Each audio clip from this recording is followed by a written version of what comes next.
Welcome to me, where suspenseful, thrilling, and mysterious stories will draw you into a world where the lines between reality and fantasy seem to blur.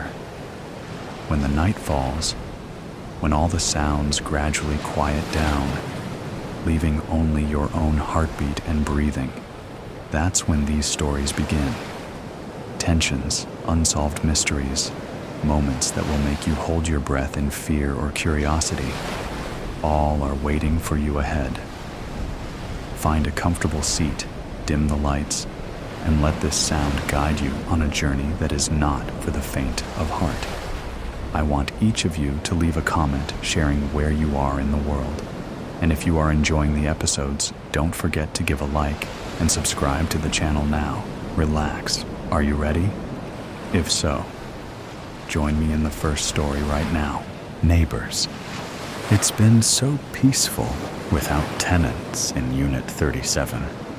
Something about that apartment always attracts such surly people. Loud, rude, unneighborly. This used to be a community. Now it's more of a ghost inn. I liked going to the market first thing in the morning on Thursdays. That's when they deliver the fresh weekly stock, and all my favorite vendors know to save me their best batch. I didn't used to be able to afford this. Strange to think how now that I don't go to work, I am able to spend all this money. But life is in the little things. In plump figs, rich greens, and tomatoes that smell of being grown in sunny gardens.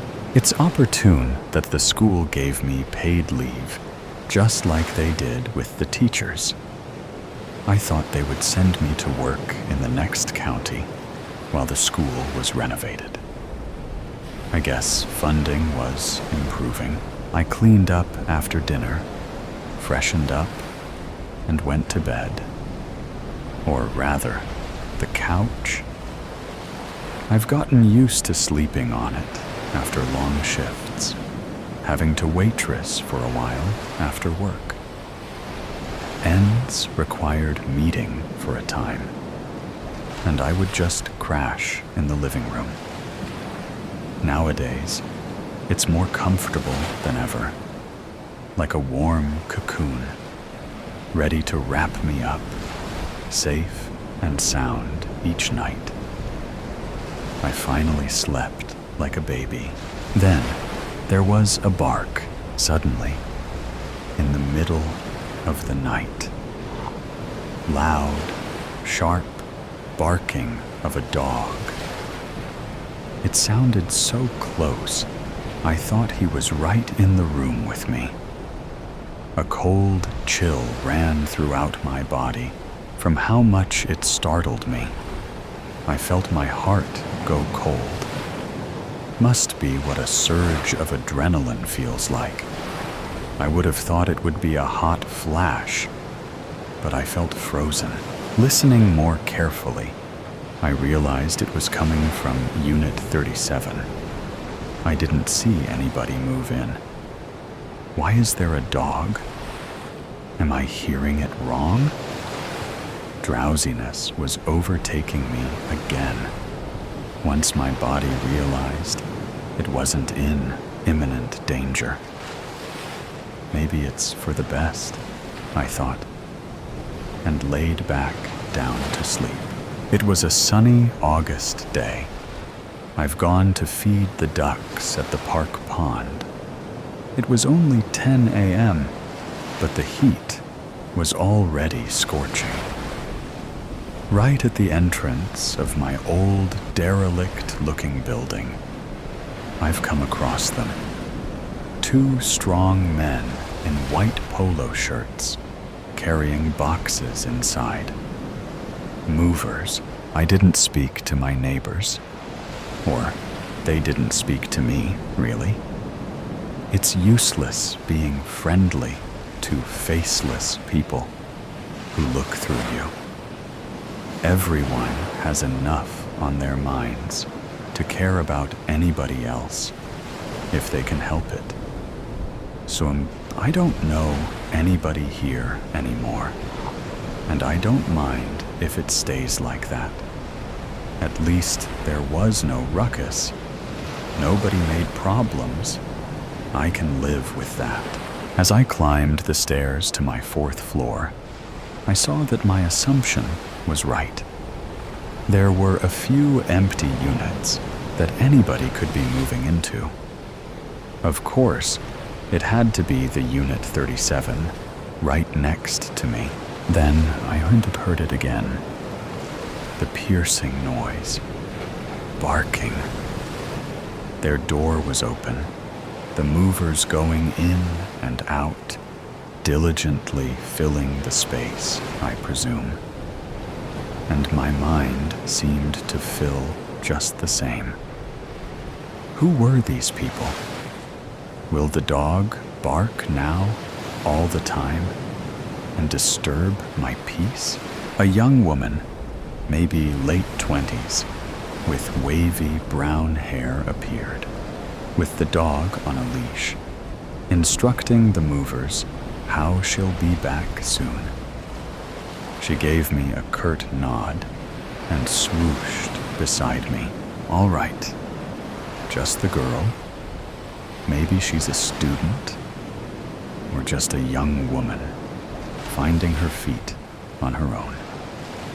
If the dog keeps being loud, I'm sure she won't mind if I talk to her about it. It looked like a young dog. It could learn to behave. In the afternoon, everything changed. He came home, too. The boyfriend. I should have supposed that she had a boyfriend. She was young and beautiful. Why wouldn't she?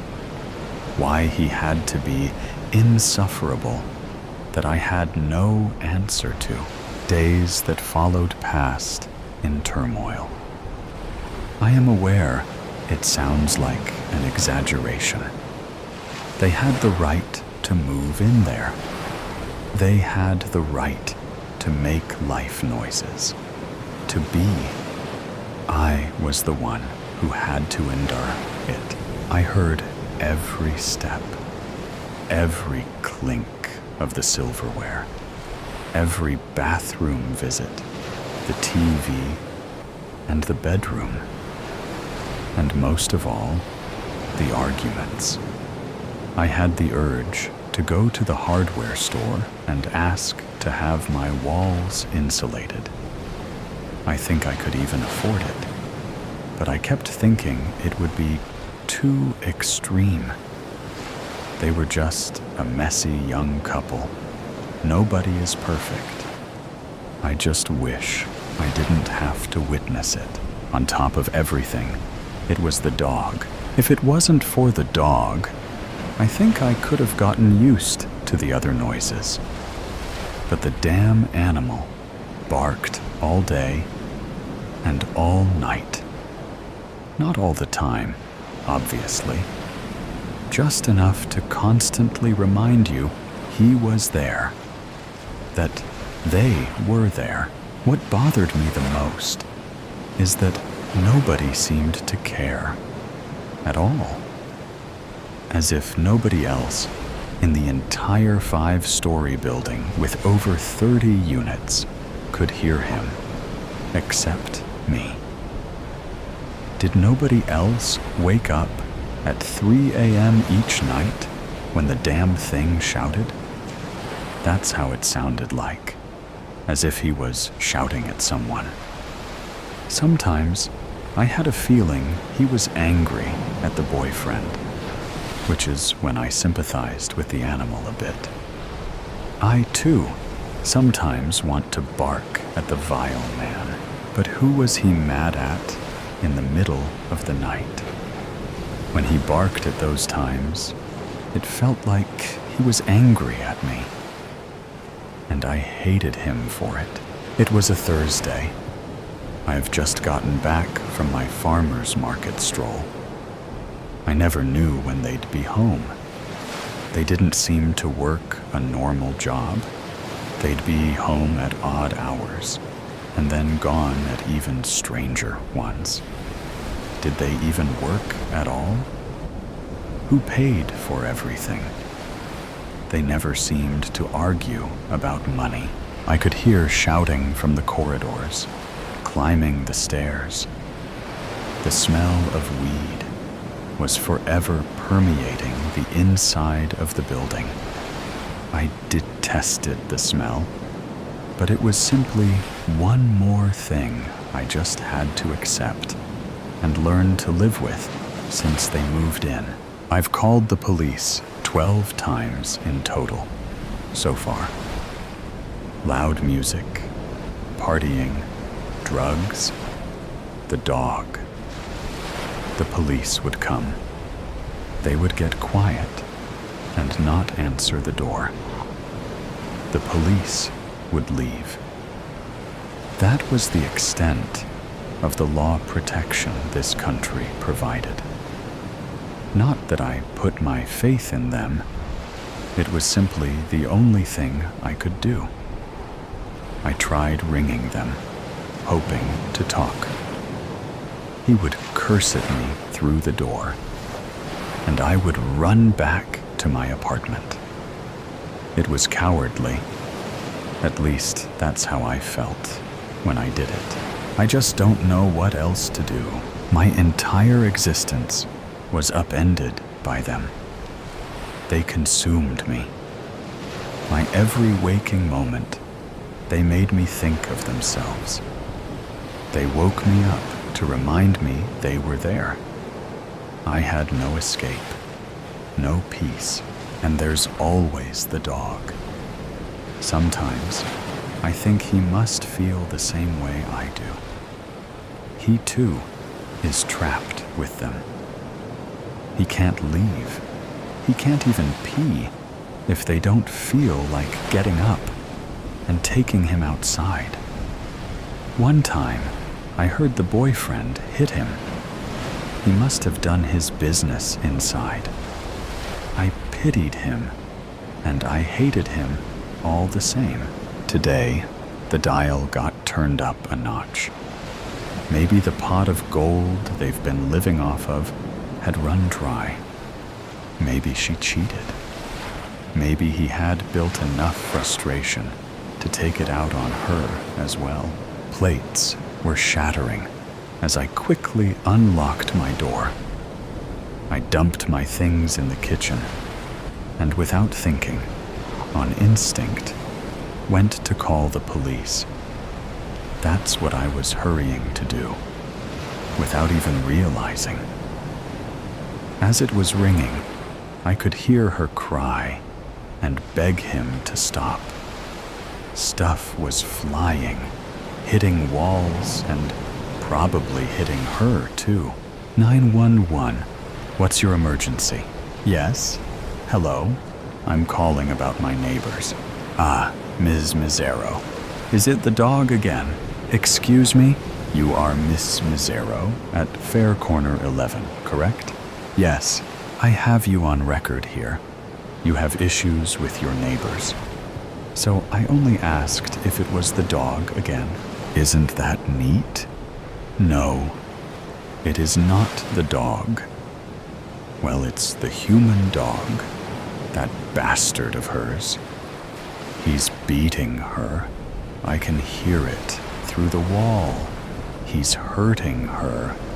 There's stuff flying all right, ma'am. We'll send someone over to check on the situation. There is nothing to check. You need to hurry. He's hurting her. He could kill her. Do you hear me? Yes, ma'am. I've already told you. I've sent someone over. Just sit tight and try not to worry. He hung up the phone. Besides a few doors opening to snoop and promptly closing when their suspicions were confirmed, nobody did anything. He continued to scream and hit her. She continued to sob and mumble. Was she explaining herself? Begging soothing him? I couldn't tell, not by her words at least. I just knew. I didn't even realize I'd been sitting at my dining table, clutching the phone, listening, that 3 hours went by. I got startled from my stupor by the doorbell outside, and I glanced at the clock, noticing the time. That's how long it took them. They were at their door. I wonder what they'll do if he doesn't open the door. Will they just walk away like they did all the other times? The lock clicked a few times, and I could hear her voice. I knew it to be hoarse, but to a stranger, she sounded normal, chirpy even. "Sorry to bother you, miss. We had a complaint from a neighbor. They heard some shouting. It seemed like they were worried for your safety. Is everything all right? Really? Oh my. Well, I'm fine. I don't know what it could be. Oh my God. Yes. Oh no. I feel so bad. It's probably the dog. My boyfriend came home. He was away for a few days, and Loki got a little too excited. He's been jumping all over the place. So the dog was making the noise? Yes. Oh my God. Yes. I just remembered. He knocked over this vase right when Danny came home. Right, babe? Danny. I've never heard his name before. Doesn't suit him. He looked more like a Brad or Kyle. Hello? I thought it was the takeout. What's happening? I heard him ask the officer. We're just here to make sure everyone is all right here. There were some noise complaints. Oh my God, again? Some people really don't have a life of their own, do they? They all chuckled. The cop, Danny, the girl that was sobbing all afternoon, all laughing at me. Well, I can see there's no problem here. Just try to keep the noise down at night, and don't let us spoil your afternoon. Have a good one, guys. She lied. What hurt the most was the familiarity of it. I remember lying, too. It seemed that, to the world, my lies were more believable than the truth. She was reminding me, I'm not the only one.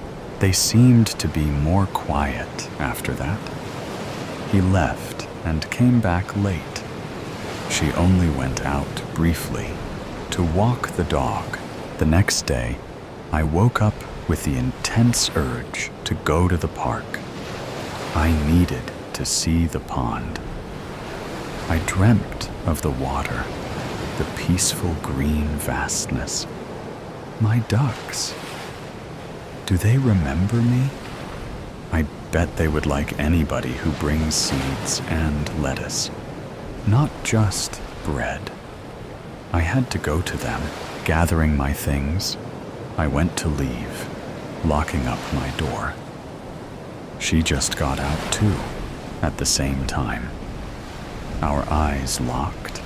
She looked swiftly away, but not soon enough.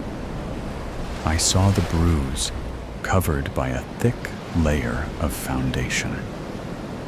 It was so ridiculously obvious, it made me think, did people really not see? Or did the covering up signal to them, it's okay, I want you to not care. I want you to not ask me about it. Look away. I couldn't look away, because I now knew.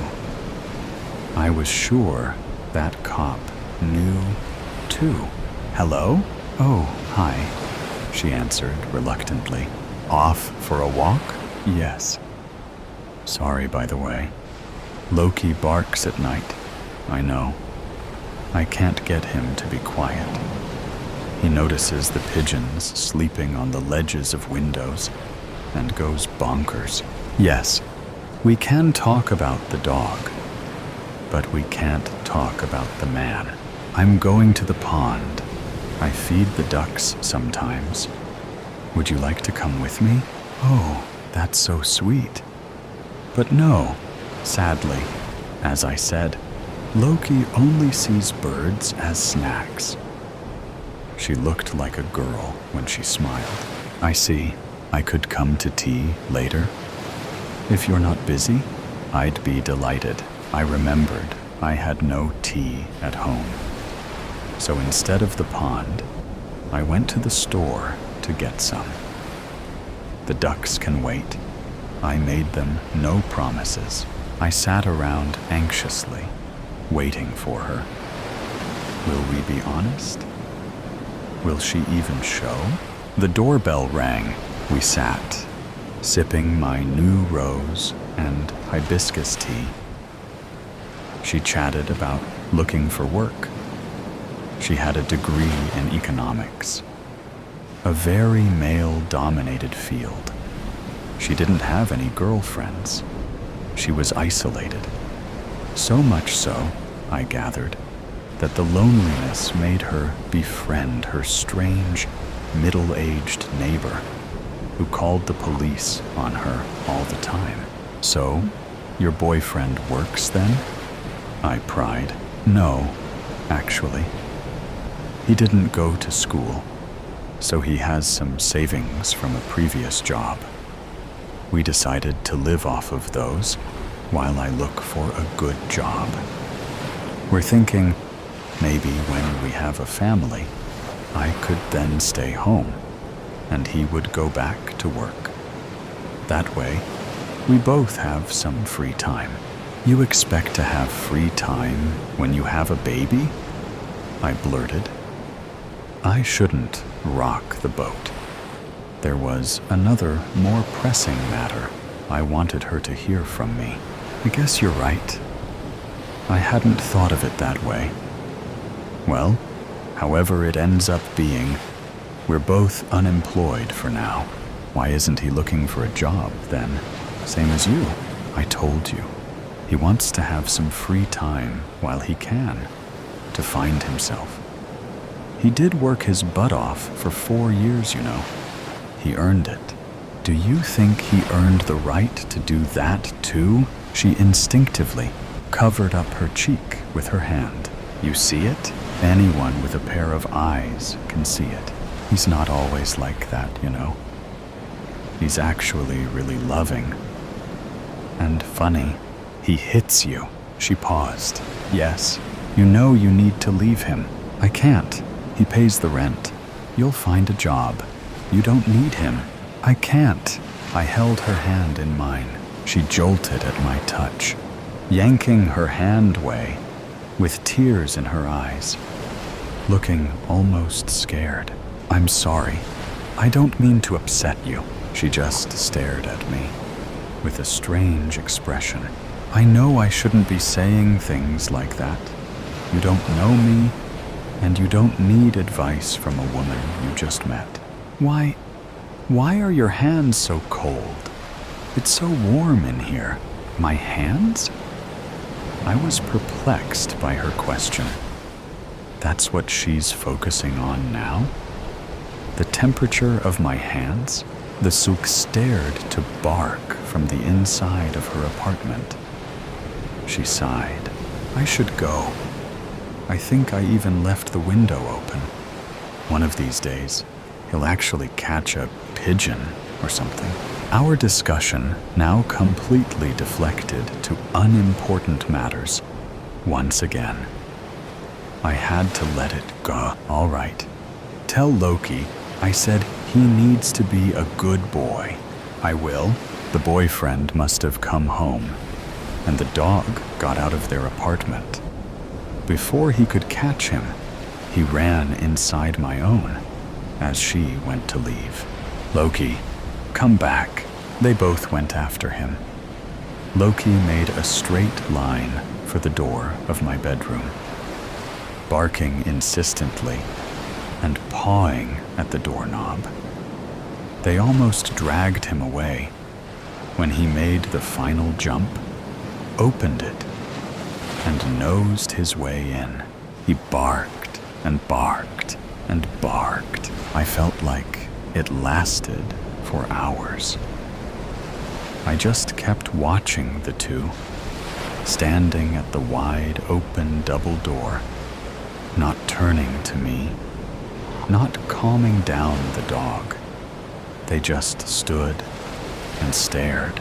I walked slowly closer, with each step being more certain of what I'll find. Peace overcame me. Relief. Joy. I cackled. Full chest, lungs, and heart cackle. It was real. It was. It happened. I did it. They jolted at the sudden noise, finally turning to me. "What did you do?" she stuttered. The two blackened, withered figures could be seen on the once pristine bed. The one on the right wore my favorite outfit, my green dress, and my mother's dragonfly brooch. Loki, no doubt, found his kindred, too, by the closet. I did what I had to do. Finally, for a time, I got to be free. Tears escaped her eyes. "I'm so glad I got to meet you in the end," I told her. "I took my bag. I prepared earlier this morning. Take care." I smiled. "I think I'll go to the pond now." "Yes, I'd like that." I spy with my little eye. It's funny, the things one thinks about when staring dramatically out the window. Even funnier, the things we do. I stopped racing raindrops a few miles back when I kept winning. My mother was right. Winning at everything gets unbelievably boring. Who knew a car window would teach me that lesson? Trailing my eyes lazily over the book on my lap, I deliberate. I could read, but that would mean turning on the overhead light, and I don't want what's out there to see me any better than it already does. Besides, reading in the back seat makes me nauseous. Sighing, I look out the window again. Dark skies press down on the trees, lining either side of the road, their jagged silhouettes barely visible beneath the moonlight. But I don't need to see them to know it is there. I can feel it, like the fabric of my clothes against my skin, like the weight of my own breath in my lungs. It's waiting, watching. It won't be able to follow us past the state line, not when it's tied by its grave, deep in the very forest it now lurks in. If we can just keep moving, if we don't stop, my fingers tighten around the seatbelt, because in the trunk, wrapped in tarps, are knives. The blood on them should be drying, crusting over. But that doesn't matter. It won't be the knives that get us caught. It'll be it. The road stretches endlessly, twin lines of paint vanishing into the dark. The wipers squeak against the windshield, streaking rainwater instead of clearing it. The radio hums static beneath the commercials, like an unspoken warning To whom, though? You see it? Bex asks beside me. Out of the four of us, she's freaking out the worst. I've long since put a barrier between our seats to avoid the worst of her rocking and jittery libs. I give her another flat look, hoping this one will shut her up for the rest of our trip. If I did, don't you think I would have said something by now? She whimpers and turns back to her own window, staring wide-eyed at the trees. I meet Rick's eyes in the rearview mirror, and Theo side-eyes me from the passenger seat. None of us say a word. In truth, I can see it. The shifting shadow that vaults across the street every few feet before melting into the trees. It got so out of hand. It was never. No, we did mean to do it. We just didn't think it'd come back to bite us like it did. Is doing. What's also true is that Bex will not be making it past the state limits with us. She can't be trusted. The minute everything was done and buried, she broke. Broken things aren't always fixable, and she is one loose end we cannot risk letting go, or it would end. We were all screwed. Rick blinks twice. I inhale deeply, sighing quietly through my nose. This is part of the plan. It won't chase us past the state limits, because it can't. But it also will have no incentive to do so. It's why we let Bex do it in the first place. Theo hums and raises the volume on the radio. Commercials, figures. Rick blinks one more time. The locks click, lightning flashes, bleaching Bex's side of the car in stark white. She yelps, flinching away from the window. I take my chance, sliding closer and pulling her into an embrace. It'll be okay, I whisper into her hair. Bex clutches at me, desperate. I let her. Everyone deserves comfort in the end. I swallow down my goodbyes. Theo coughs. I kick at his seat. Shut it, my hit says. The timing needs to be right. A shift in the trees. Closer now. The weight of something pressing against the night. Watching. Expectant. Do you hear that? Bex whispers, voice barely there. Like scraping. I don't answer. Because she doesn't hear scraping. She hears breathing. Shh. Nothing's there. You are just hearing things. I finally say, petting her hair. She doesn't feel me slide her seatbelt off or reach for the door handle. The door pops open. Mila, she whispers. Wait. Her fingers dig into my collar. She feels it now. The open air behind her.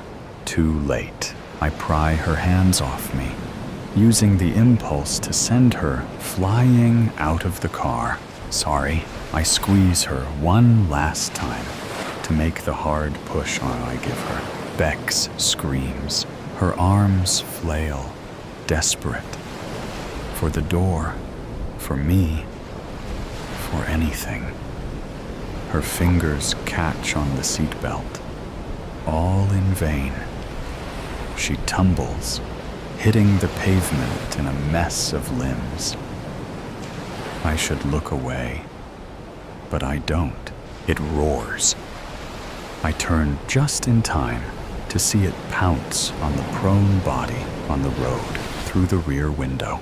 Rick finally breathes a sigh of relief, and seeing him do so uncoils the tight knot of tension between my shoulders. Theo closes his eyes and smiles, whistling along with the song playing. The car feels bigger now, quieter. I roll my shoulders, adjusting to the absence. Something lingers in the air, something penal, or perhaps something new. 4 down to 3, a new dynamic. Interesting. It's a shame, but change is necessary sometimes, and there is no better time than right now. Isn't that the saying? I unbuckle my seatbelt and close the car door. Smooth, careful. I lean between the front seats, smirking at Theo. He rolls his eyes, shaking his head fondly. I kiss Rick on the cheek, breathing in his cologne. He reaches up to stroke my cheek, takes his eyes off the road, long enough to kiss the corner of my mouth. Not a word, he murmurs, to our grave. I grin. It roars behind us. Bex doesn't. We cross the state limits. I sit back. The rain races down my window enthusiastically. Would you look at that? I win again. Just 2 more hours to get home. The silent car.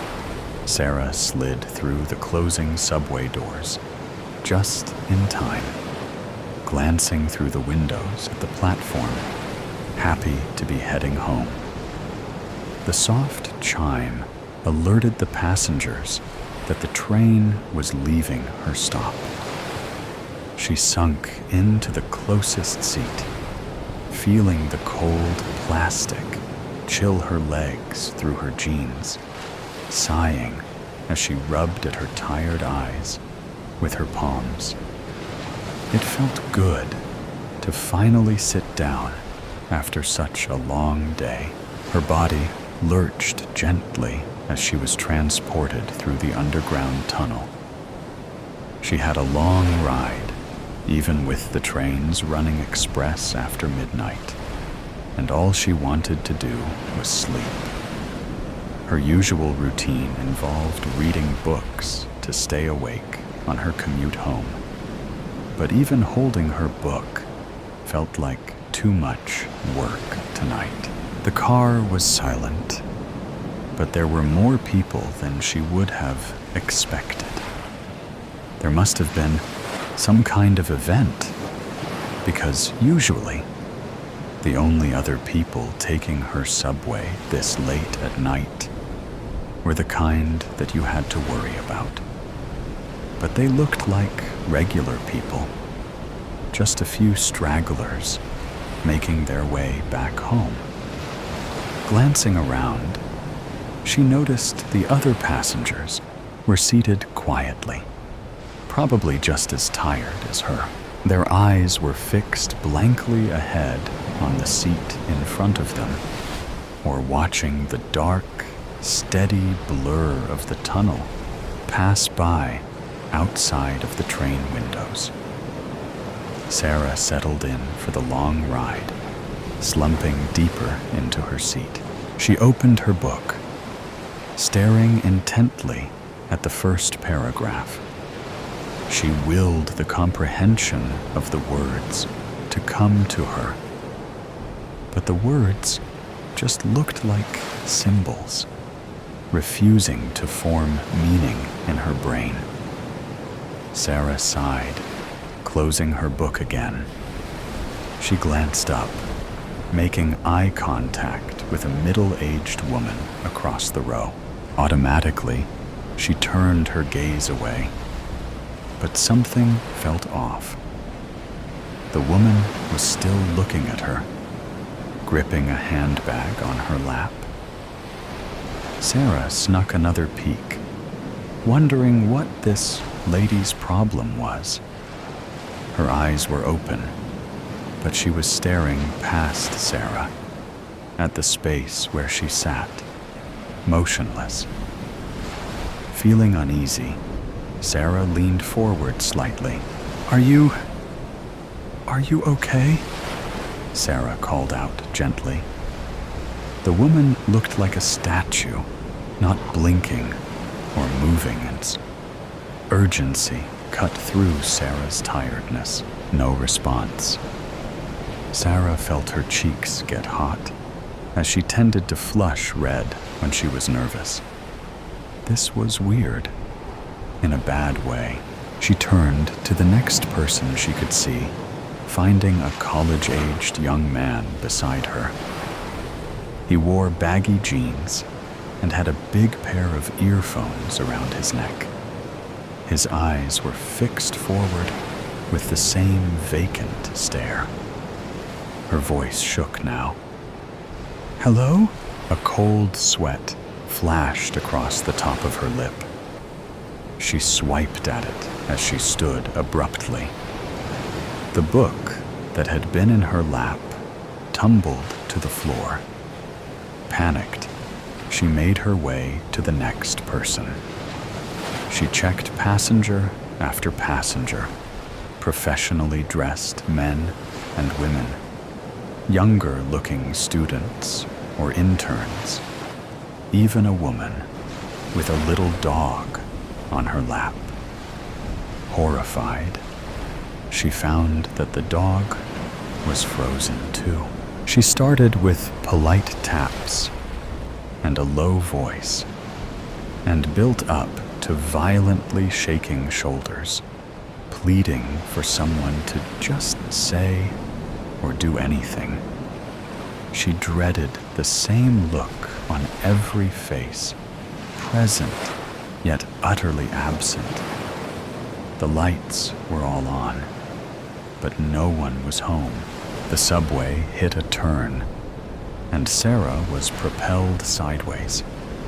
She grabbed a rail, gripping the cool metal and using it to help her keep her balance as she rushed to the end of the car. She shot a hand out for the door handle that connected her car to the next one. Her stomach dropped as the handle refused to budge. Locked. She pounded on the glass, but the next car appeared equally motionless. The train lights flickered, and for a brief moment, she could not see as the car was plunged into darkness. She held her breath as her heart hammered against her ribs, threatening to jump out of her chest and escape. When the lights returned, her skin crawled with dread. Every passenger was now standing perfectly still, staring directly at her. She backed against the door, her mind spiraling. "Please," she whispered. She wanted to close her eyes. She couldn't, though. She was too afraid of what might happen if she looked away. Instead of words, she heard whispers. Soft at first, like the jostling and whooshing noises from the train in motion, but quickly growing louder. They filled the car, echoing unintelligible murmurs. The voices were angry, thick with accusation in her ears. What had she done to upset them? "Stop!" Sarah cried. She jammed her fingers into her ears, plugging them. It didn't help. The whispers grew louder and louder, judging her and taunting her and blaming her. For what? Suddenly, the subway jolted sharply to the right, knocking her off balance. Sarah fell. She felt herself falling for too long, waiting for the impact of the dirty car floor. She gasped sharply, jerking awake. Her head had slipped against the rail between her seat and the subway door. The train rocked as it slowed down, approaching her station. She heard the familiar subway voice announce, "This is Franklin Avenue. Transfer is available to the 2 and 3 trains." Sarah glanced around, frantic. Passengers chatted softly, scrolling through phones or listening to music. Normalcy surrounded her. Her heart still raced. She didn't trust it yet. But had it just been a dream? She took deep breaths, trying to will her panic to go down. Be calm. You are safe, she thought, just exhausted and stressed out from work. She gathered her belongings, relieved to see her book on her lap, not scattered across the floor. As she stepped off of the train, her nose and lungs were assaulted by the belly, muggy platform air. The grimy realness of the familiar gross platform felt like it was bringing her back to reality. Her legs were a little shaky, but she was grateful to be moving, to be able to leave and put the strange nightmare behind her. Sarah made her way out of the station towards the stairs. She climbed up and out, feeling her phone vibrate. She pulled her phone out of her pocket, squinting at the notifications. Someone texted her from an unknown number. She opened the message and read, "Wake up." Sarah froze, her pulse quickening again. Anxiety surged back, sharp and biting. Her fingers trembled slightly as she glanced back toward the departing subway. She saw them again, watching her. Through the windows, all of the passengers stood motionless, facing her. She felt the hairs on the back of her neck raise and waited until the train vanished into the tunnel and the people were out of view. Sarah ran up the remaining stairs, emerging onto the street, desperate for the cool, open air and clarity. She continued to run, pumping her legs as the sense of unease lingered. She glanced repeatedly at the people passing by her on the sidewalk, wondering if they were going to have that haunting, identical expression on their faces. She made it to her walk-up apartment, sprinting up 4 flights of narrow stairs, quickly unlocking the door and shoving herself inside. Sarah double-locked the door and pressed her forehead into the wood as she looked out of the peephole. What if they followed her home? She waited, forcing herself to breathe as quietly as possible to see if they would appear at the top of the stairs on her floor. "Come on," she said out loud to herself. "Get it together."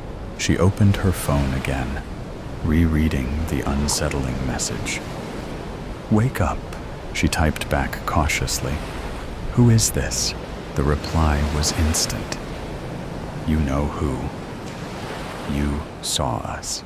Her breath caught in her throat, fingers gripping the phone so tightly her knuckles whitened. Sarah tried to will the nightmare away, but the vacant faces, whispered accusations, and the locked subway doors all followed her. She stumbled to her window, looking down at the street below. Cars rushed past, their honking sounds reaching her window. New Yorkers moved briskly at their quick walking pace, looking like dozens of little ants with places to be. As she stared, her reflection in the window twisted subtly.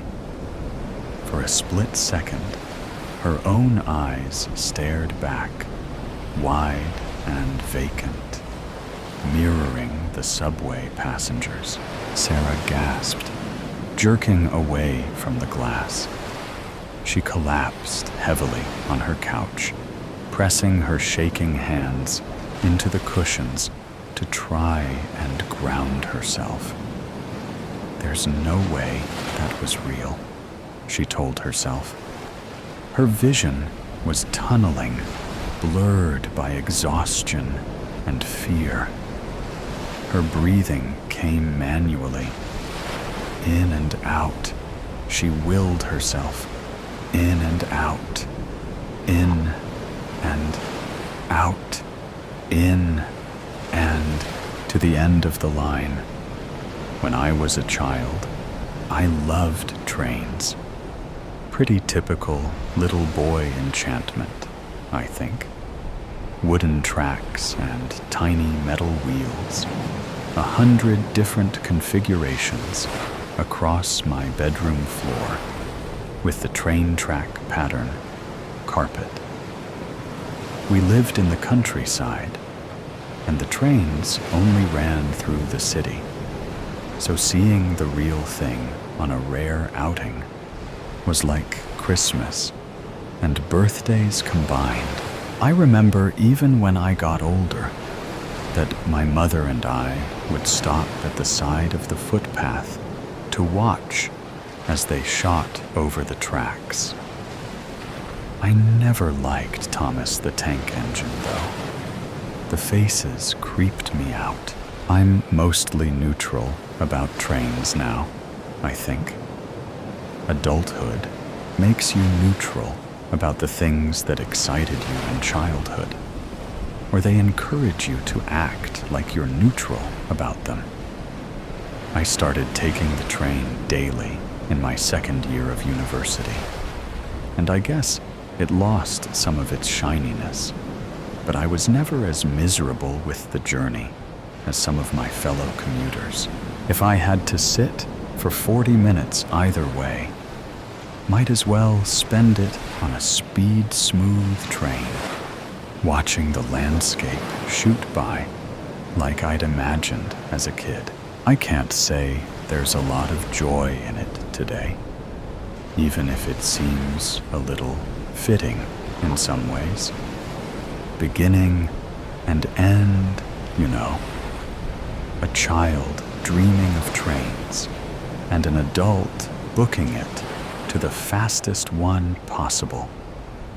I still push through to my usual car, the one with the most windows and the best views, opting to look our desecrated landscape in the eyes as we passed over it. The car is emptier than I thought it would be. Are people not flocking to the trains, desperate for a seat? A chance to watch everything flying past? And I settle where I can watch the landscape and the car around me from the same place.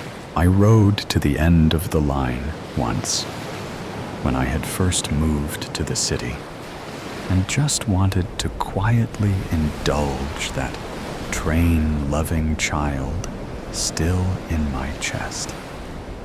I moved from seat to seat as the train emptied, getting the best views and just existing in the feeling. I think I was listening to Imagine Dragons, or something equally fitting for my youth. Just watching everything fly past and trying not to think about grades and professor and facsimiles of friends. All of that stuff had seemed so important back then, like it was the whole world. Today, I'll make that same trip, the end of the line with my eyes on the horizon. No music, though. Today, I'll keep my focus sharp. The car fills slowly and brings with it more commotion than usual. Groups of people talking in frantic pitches and hysterical sobs. Some are dark and grouchy. Those pessimistic, I told you so people. Some are trying to project sunlight through their shaking hands, smiling and saying how much better things will be at the end of the line. All of them are afraid. I am too, but I'm glad to be on the train. The train seems to be faster than usual when it at last sets off. I suppose safety restrictions around speed don't matter anymore.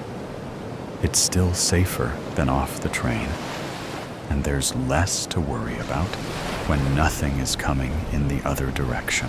When we pass the motorway, everything is the same. All the cars heading north, nothing passing the other way. All the lanes filled up to the brim.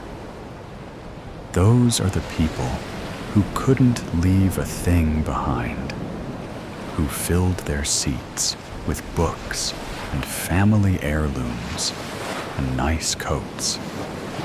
A nice thought, but none of them will make it to the north.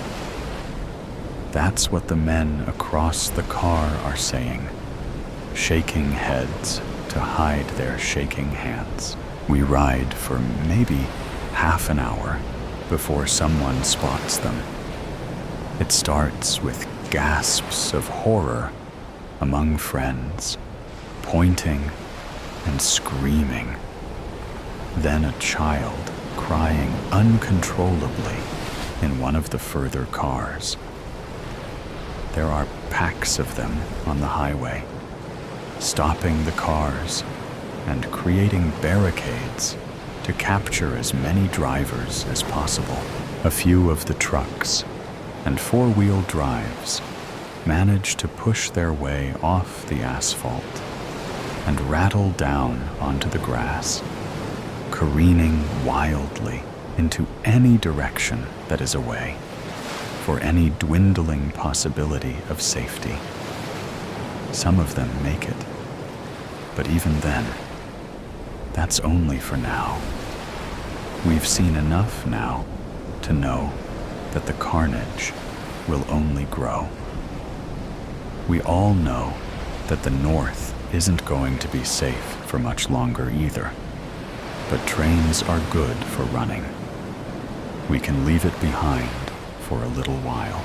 They don't go after the electric cars, someone pointed out a few weeks into the first attack, drawn to the noise of the gas guzzlers maybe, or the stink of the exhaust. Back then, the attacks were still distant enough that you could brush that off as propaganda from parent to child. A myth to encourage quiet voices and regular bathing. But it went from an unreal kind of warning to a stark reality, with patrols in the streets and locked doors and halting economy. Then the conspiracy theorists reasoned it was government propaganda, some kind of leftist agenda to keep the gas cars off the streets. But then the patrols all got turned, and then nobody really felt safe enough to joke about it anymore. They were saying this city would be the first to go. It looked like something out of a movie from 2014 that teenagers watched religiously, swearing up and down that it wasn't just some dark fiction, but a prediction of the future. This was where we were heading. Kind of ironic, because everyone ignored them, even though the main character of every movie was a teenager being ignored. I guess there were plenty of warnings. We were still all so late to pack up and leave. I guess I felt like it was a weird thing to do alone. Great timing, social anxiety in the midst of the apocalypse. But even now on the train, everyone's in a group. Those teenagers' girls hyperventilating with their Stanley drink bottles by the windows. Those elderly folks joining wrinkled hands and sharing memories they're grateful for in the aisle seats. The grizzled old men trying to pretend they don't care about each other when they'd waited for the others to leave, risked their lives in doing so.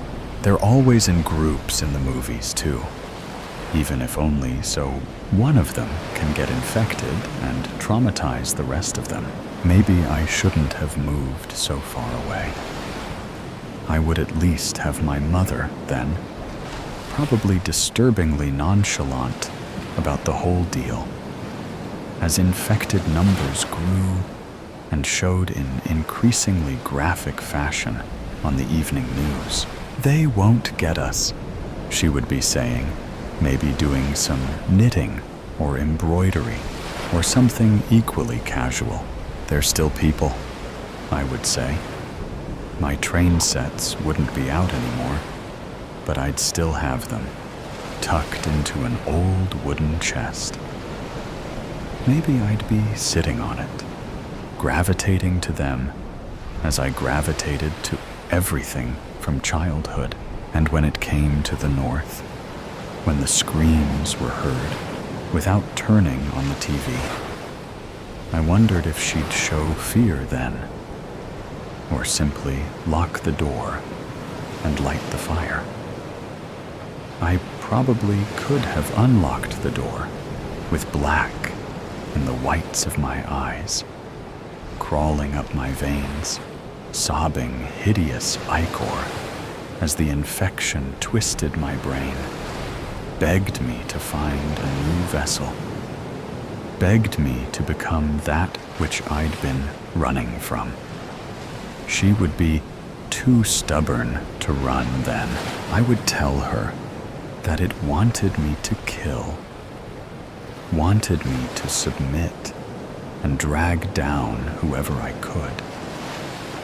And she would offer her chest and her veins and take the pain that way. "It's always been you and me, Bug," she'd say, without a trace of sadness or regret. "Bring me with you. We'll see what comes next." They're coming closer to the train now. Someone is praying in a faltering fashion that suggests they might not have bothered in a long time. The conductor's voice comes over the intercom. "Stay calm. The tracks are clear, and we're making good time." But it doesn't do anything to calm anybody. We're in the frontmost car, so they'll reach us last. But we'll also be the last to see them coming. It would have been nice to travel in a group, but I've never been very good at groups.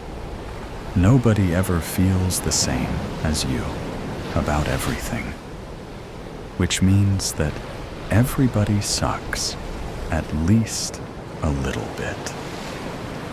It's still nice to imagine conversation, but the imagined conversation is much more between several variations of myself. The me in early college that's listening to Imagine Dragons, watching the apocalypse and thinking about those homework due dates that we won't live to see. The child me playing with wooden trains and cheering to pass them in the street. Maybe once or twice a year, for a moment, I consider sending a photo to my mother. Consider asking her if she would want to be infected if it was me, or if I should roam with the pack and see her later. We haven't been talking much lately either. She sends me a link to Facebook sometimes, and I send her a picture of the meal I door-dashed sitting in a dirty pan. I don't know how to segue into asking how she wants me to die. There's a fresh wave of screaming and sobbing, twice the finality of anything else. And it takes me a moment to realize it's coming, not from another car, but from the very front, where the conductor sits. I brace myself before the impact, but it's not any use. The train flips over itself. Something left on the tracks, probably, or the metal itself chewed and twisted away. Everyone is screaming, and we all tumble over each other as the car tumbles and glass smashes in all directions. Some people huddle further into the rubble as if they could ever stay hidden. Some pick themselves out, bleeding and shattered, and try to run. I've come to terms with the inevitable. I don't think anyone can run or hide. I think this is it. But I got to have one last ride on my way to the end. Lucian in the sky with diamonds. I really should have realized how vindictive Heather could be. What is that saying? Hell hath no fury like a woman scorned. When she found out I was seeing someone else and had traded her in for the other woman, a younger, prettier model, I just know that it was that very moment that she decided to exact her revenge.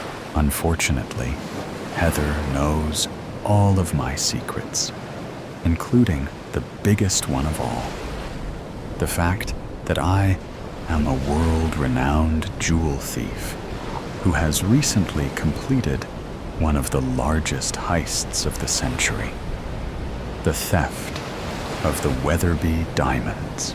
Yes, I stole the necklace quite smoothly and easily from its display case at the art museum. I won't go into all of the meticulous details of how I managed to pull off the job. Let's just say that I know exactly what I'm doing, and I plan everything to the nth degree. All of my operations normally run like a well-oiled machine.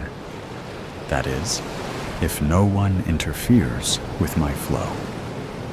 But no, Heather just had to throw a monkey wrench into my work. I have to take ownership of it, however. It was entirely my own fault. I got careless for a brief moment and let my guard down. One night when I was feeling quite loose and relaxed, admittedly, I had also drunk too much wine.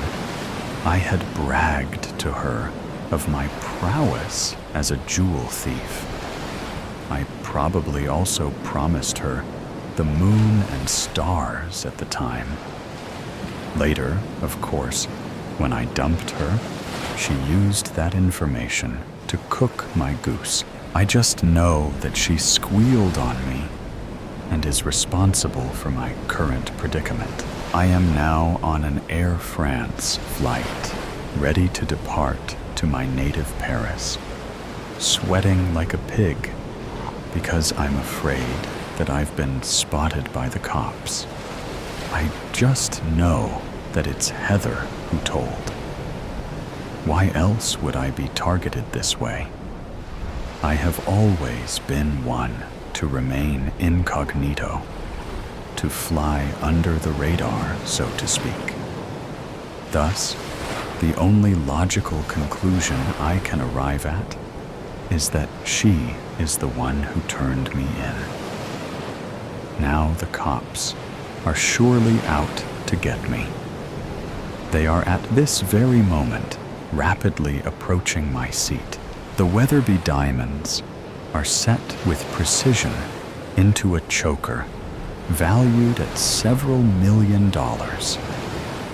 A choker that I am now wearing as I sit here prepared for takeoff.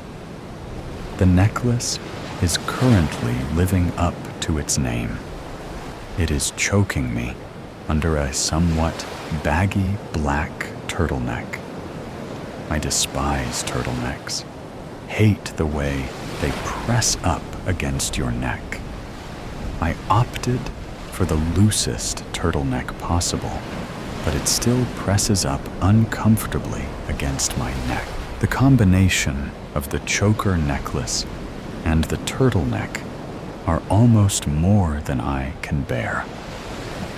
I wear the turtleneck under an equally baggy hoodie so no one can spot the necklace. Normally, I prefer my clothes to conform to my trim body like a glove. My sartorial senses are offended by this sloppy but choking attire. Who would ever wear a turtleneck with a hoodie? Unfortunately, I really have no choice. My outfit was not chosen for fashion. It does, however, allow me to sail through airport security without being stopped. The plan is, once I land in Paris, I will meet with a high-end jewelry broker who will give me top dollar for the jewels.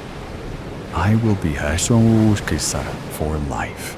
That is, if I get away with it. I am afraid that the police are right now, at this very moment, making their way to the back of the plane where I am sitting. My seat on the jumbo jet, like my clothes, has also been carefully selected. I am in the second to last row and am seated on the aisle. I chose this seat so that I can make a quick exit to the restroom if needed and dump the jewels somewhere in the tiny closet of the restroom.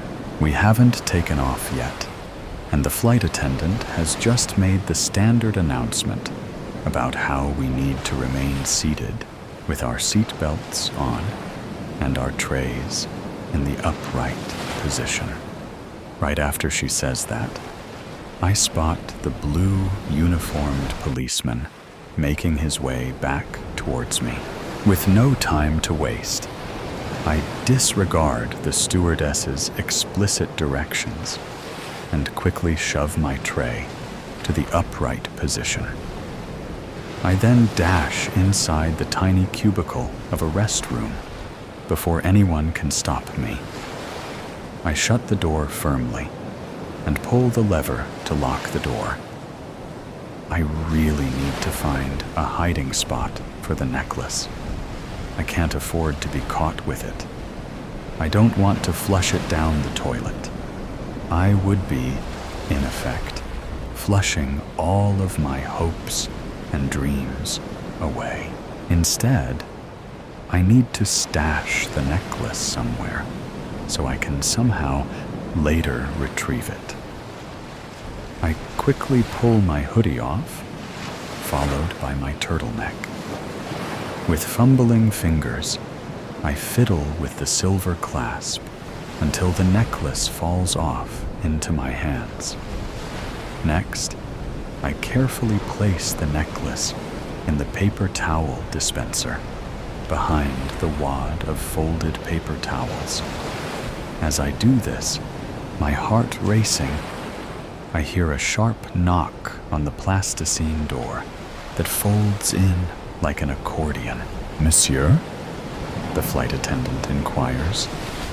She swiftly changes to English, but speaks with a strong French accent. "The plane is ready for takeoff. We need you to return to your seat now and put your seatbelt on, please," she says in a firm but polite voice. "Pardon, mademoiselle. I really need to use the facilities. I will be out directly." I run the water in the sink to make my act convincing and hurriedly wipe my hands with just one paper towel, taking care not to use too many so that the necklace remains hidden in the dispenser. I drop the used paper towel in the wastebasket and then don my turtleneck and hoodie once again. With 2 layers on in the tiny, airless washroom, I am now sweating more than ever. No matter, I tell myself, taking a deep breath in an effort to remain cool. At least, I am no longer choking. My throat feels slightly better, although the turtleneck still irritates me. I quickly push open the door and return to my aisle seat, where I dutifully pull my seatbelt across my lap and try to appear cool and collected. The policeman approaches me, his shiny badge glinting in the morning sun streaming through the small windows. "Mr. Martin?" He pronounces Martin in the American way, rather than the way I prefer it. Martine. My passport says I am Lucien Martin, although it is not my real name. My passport, which is fake, says I am a French citizen. When in America, however, I have a California driver's license that proclaims me to be Luke Martin. I have deliberately chosen a name that is very common, both in French and English. In every aspect of my life, I need to blend in and remain unmemorable. "Yes," I answer politely. "Please stand up. We need to do a pat search on you." "Pat search?" I repeat indignantly. "What are you looking for?" I am not at liberty to say, but with the Patriot Act, we have the right to search any and all air passengers at will, the cop says firmly. Patriot Act? Do you think I am a terrorist? I say this quite loudly. I hear a collective gasp from my fellow passengers, who are understandably alarmed, hearing nothing other than the word terrorist. "I sincerely hope not, sir," the cop said smoothly. "Just doing my job." I let out a tremendous sigh. "Go ahead. Do your job. Pat away." The cop uses bladed hands to do a thorough pat search, running his hands smoothly up and down my sides. He searches my pant pockets and instructs me to remove my hoodie. I do so, laughing inside. I didn't want to wear the hoodie anyways. After several long minutes, the cop finally stops his fruitless search, finding nothing. "Okay, sir," he says finally. "You have been cleared." He walks to the front of the plane, where he presumably has to talk to the captain. "This plane is cleared for takeoff," he announces to the male attendant standing at the front of the plane. As he does that, I glance towards the back of the plane to see the reaction from the other flight attendant, the lady who had tried to shoo me out of the washroom.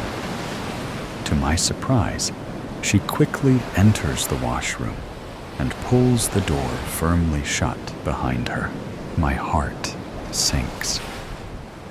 My plan had been to quickly visit the head once again and retrieve the jewels before anyone else entered. I haven't seen anyone else, apart from the stewardess, use the restroom. I have been carefully watching, in between dealing with the nosy policeman. Now, I pray it isn't too late. Several long moments pass, and the flight attendant finally exits the restroom. I quickly unbuckle my seatbelt and hurry back there. I frantically pull the door shut behind me and shove my hand into the narrow slot of the paper towel dispenser.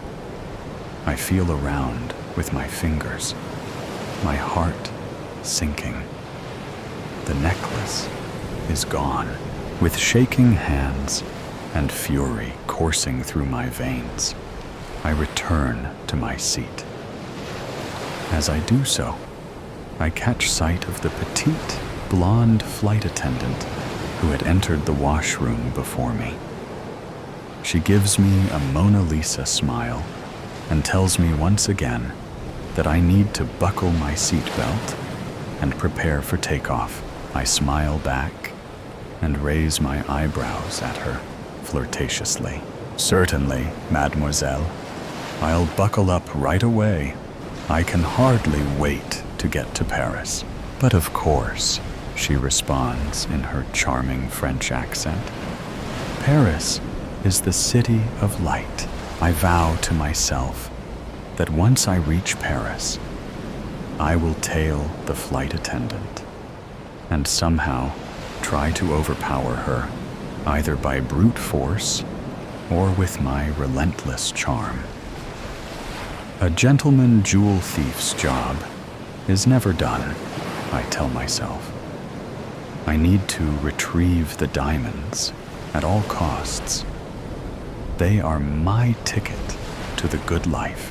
The plane's engine roars as if feels my strong determination. The giant silver bird speeds down the runway and triumphantly takes to the sky. At last, the blonde flight attendant moves down the plane's narrow aisle.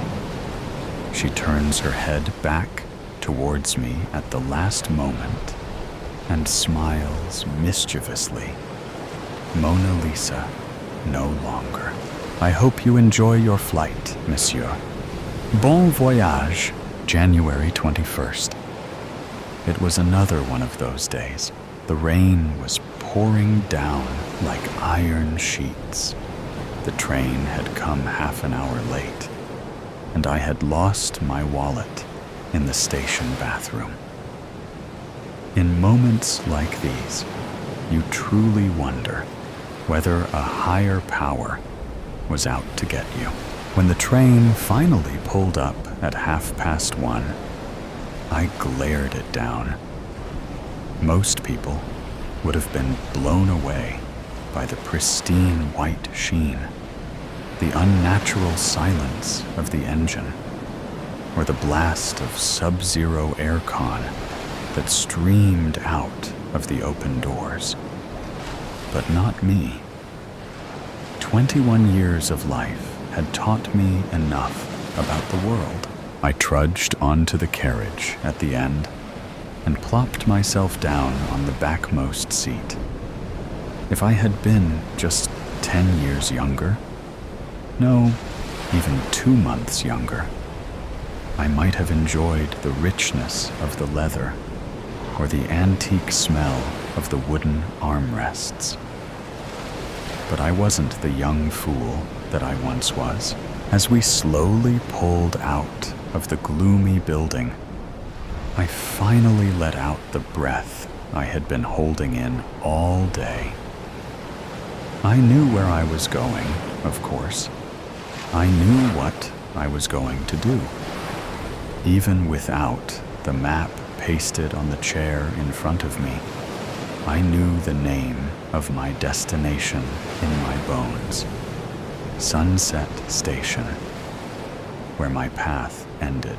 I closed my eyes, listening to the rain clatter against the window, like bullets. The last lullaby I'd ever enjoy, I supposed. I fiddled with a golden chain strung around my neck. Not even a minute passed by when someone tapped my shoulder. "Is this seat taken?" I prized my eyes open and felt my heart skip a beat. She had flawless skin, about a shade darker than sandstone. Her jet black hair cascaded down in smooth waterfalls, gently brushing against her lower back.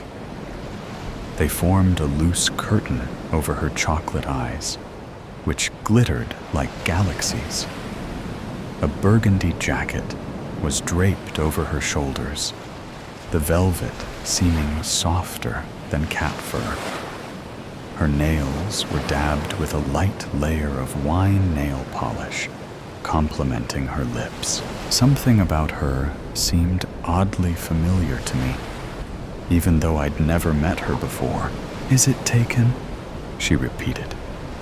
Her voice was a soft jingle, a quiet chortle. I blinked.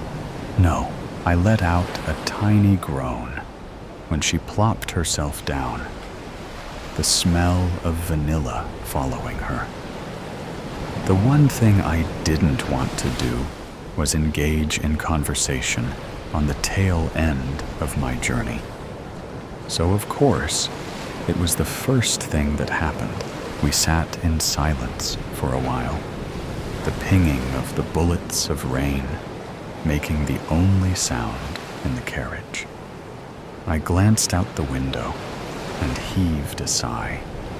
The same flooded fields, dreary hills, the same ashen sky. I guess it wasn't much to miss. The speakers crackled to life, interrupting my train of thought. "Welcome on board the Destiny Line. The next stop is Sunset Station, where this service ends." Sunset, sunset, sunset. "Are you going to Sunset Station?" the woman asked. I started and silently cursed myself. "Oh, yes, I am. Didn't mean to disturb you." I chanced a glance at her face again. Where had I seen her before? A wide grin spread, flashed across her rose lips. "That's splendid," she purred, blatantly ignoring all of the subtle hints I was dropping. As if on cue, she swiveled towards me. "I heard there's a beautiful, ethereal wooden bridge there that overlooks a waterfall. You planning on going? My journey ends there." I didn't bother elaborating. She tilted her head, studying me as if I were a helpless guinea pig. I hated that, the way her brown eyes drilled right through me and came out the other side. There was something off about her. I just couldn't place my finger on what it was. Why did it all seem so eerily familiar?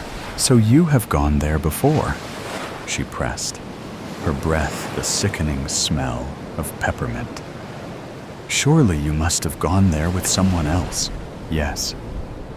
The word slipped out of my mouth like an eel slipping out of wet hands.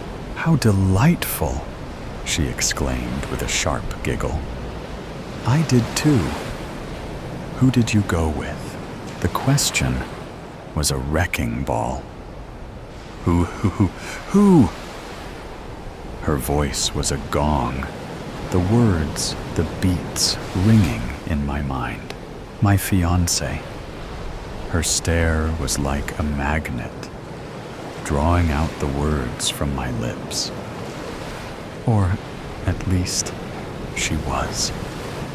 My voice was dark and bitter. What business do you have with my life? I'm only interested in my own life. She stared at her palms. At least, I hope I am.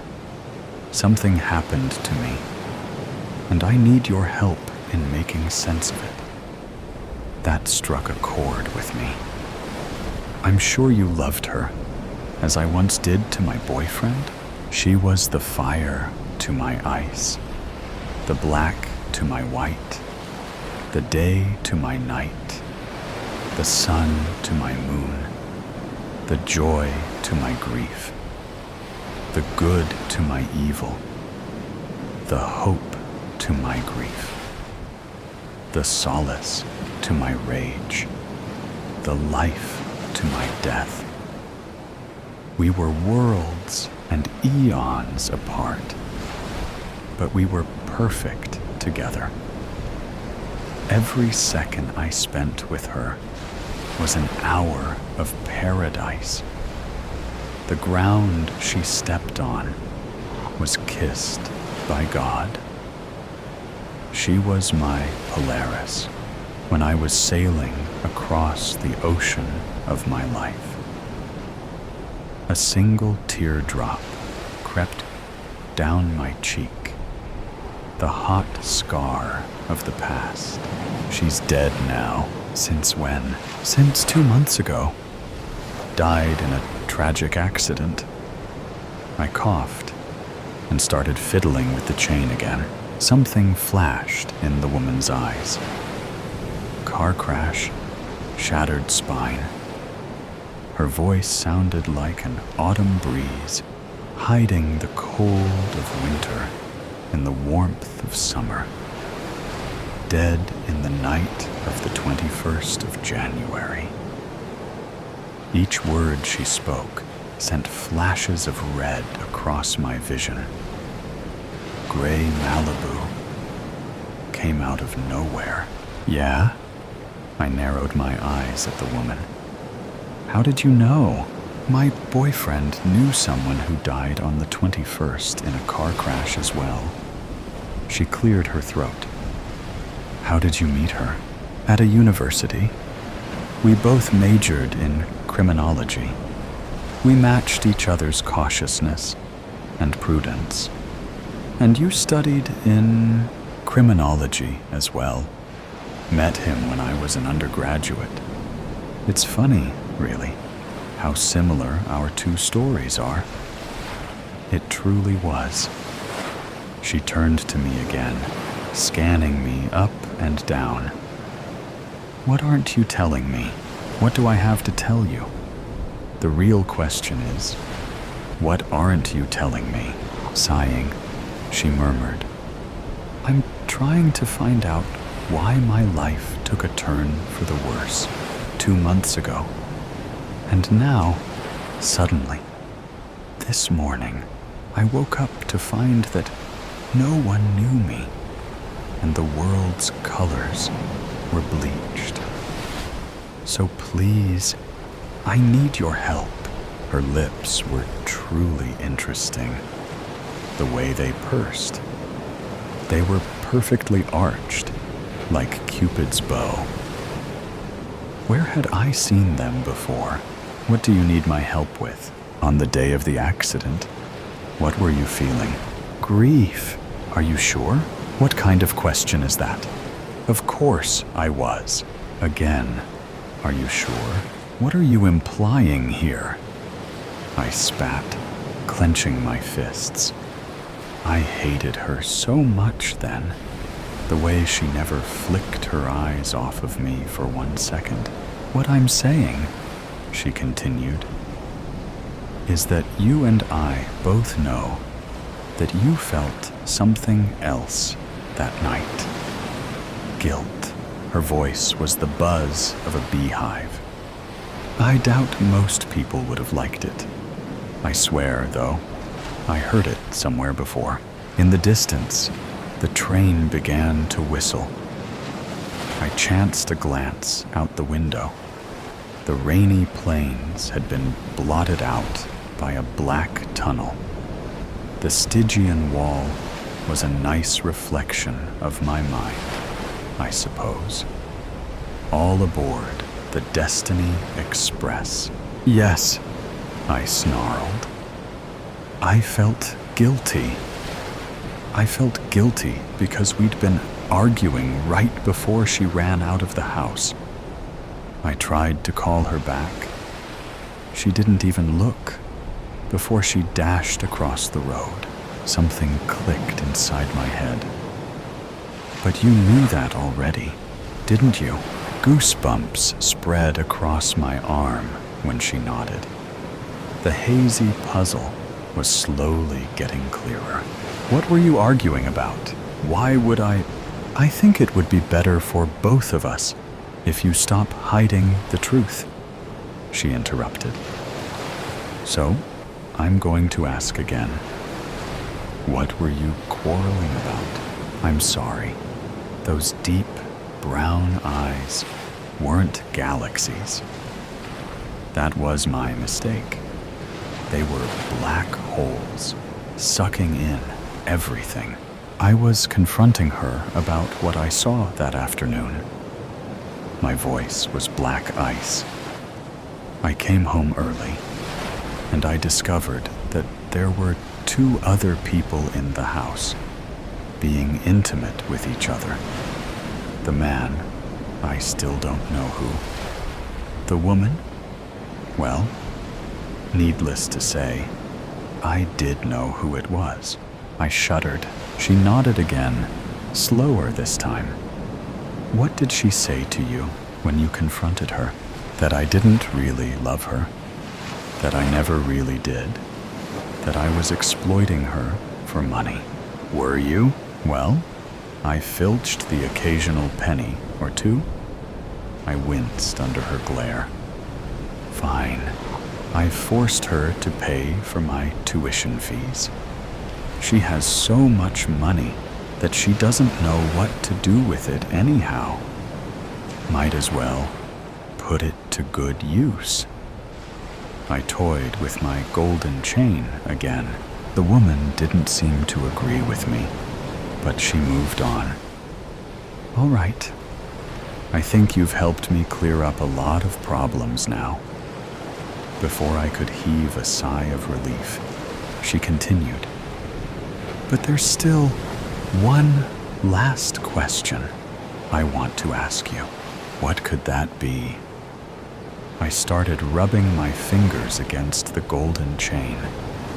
The chain had the dull, tingling smell of iron. Just like something else. Something Darkwa. Where were you at the moment of the accident? Shadows gathered around her eyes. I told you already. Which is where, again? Steel hands gripped my lungs. I was calling out to her, trying to stop her from recklessly dashing. She didn't listen to me. Was I imagining things? Or was there a flicker somewhere on her face? No, her neck was flickering. It was slowly bending, slowly becoming deformed. Or was I imagining things? She spoke 2 words. You're lying. The temperature seemed to plummet. What?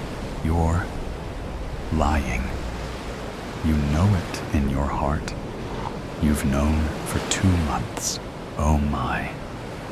Death is a lie. No, no, no. It couldn't be happening. But it was staring right back at me. The truth clicked, like the final piece of the jigsaw puzzle fitting in. I knew now. I knew everything. Fine. Fine. Fine. I admit it. I wasn't running after her. I wasn't calling out to her. I wasn't trying to stop her. No. I'm a double-faced liar. Yes, that's what I am. A psychopath. My fiancée did not die in an accident. I killed her. I killed her. I killed her. I killed her. I dragged her out of the house. I threw her in front of a speeding gray Malibu.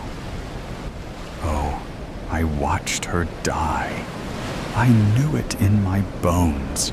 Oh, then what are you?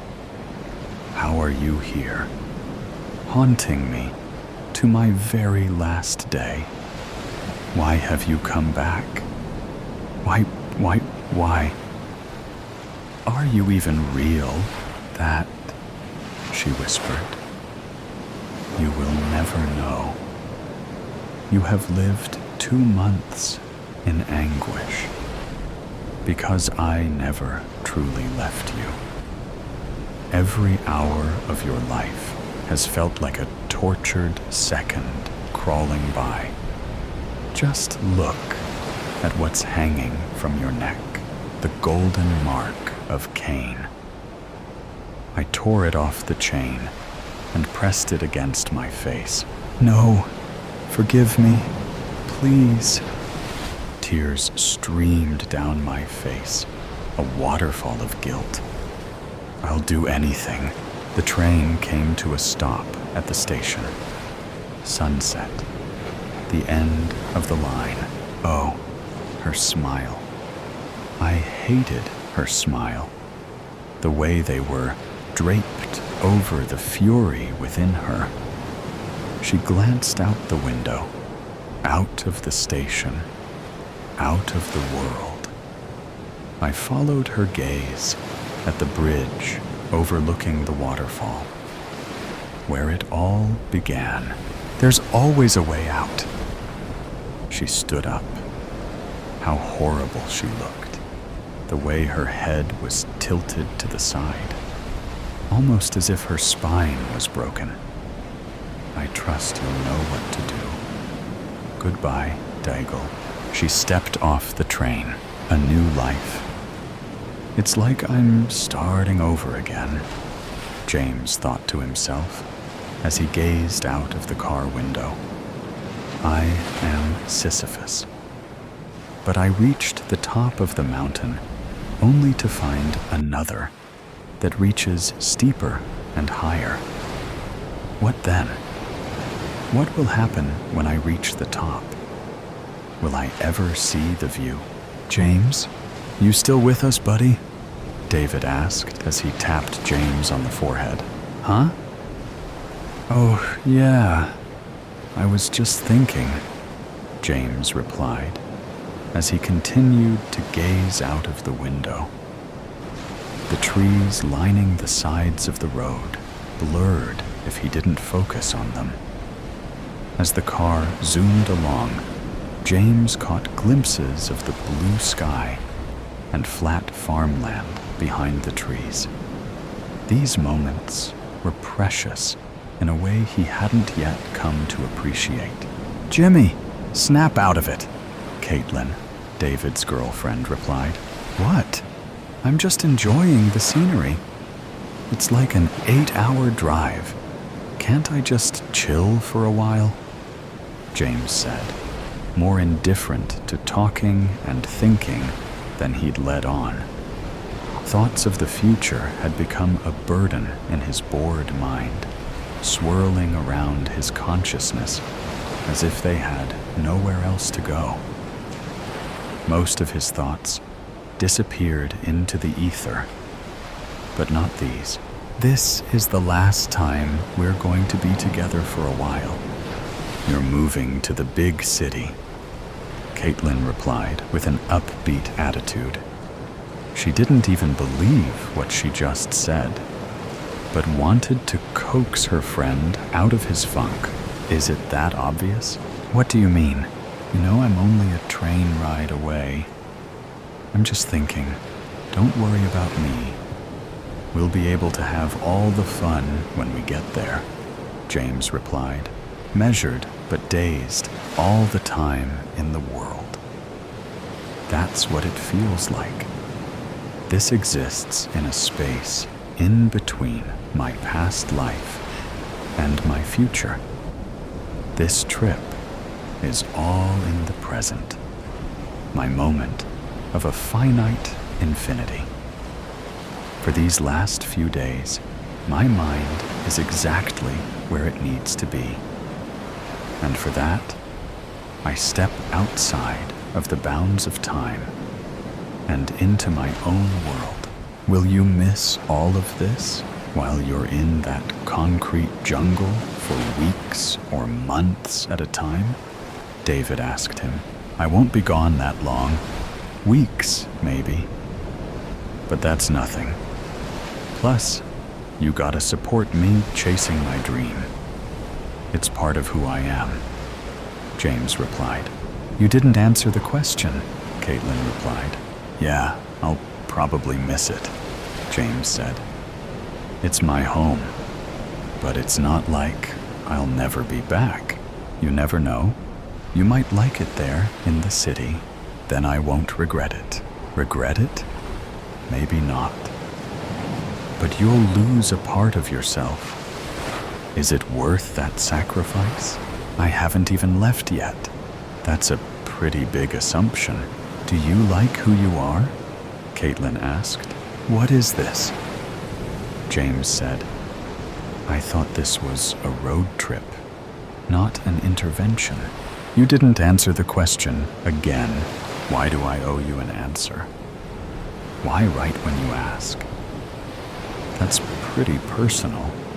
No matter how long I've known you, you know where we're going, what we're going to do. You need to answer. We need to know. Why? Ugh, fine. Yes, I do. I do like myself. See, was that so difficult? No. But it was a lot of pressure on the answer. Do you feel the release? The release of confession? I guess. Exactly. I knew you'd be a great fit. Where are we going? David, you've been quiet, James asked. You'll just have to see, David replied. Shoot. I mean, 8 hours into the Canadian wilderness. It's probably not too cold. It's spring, after all.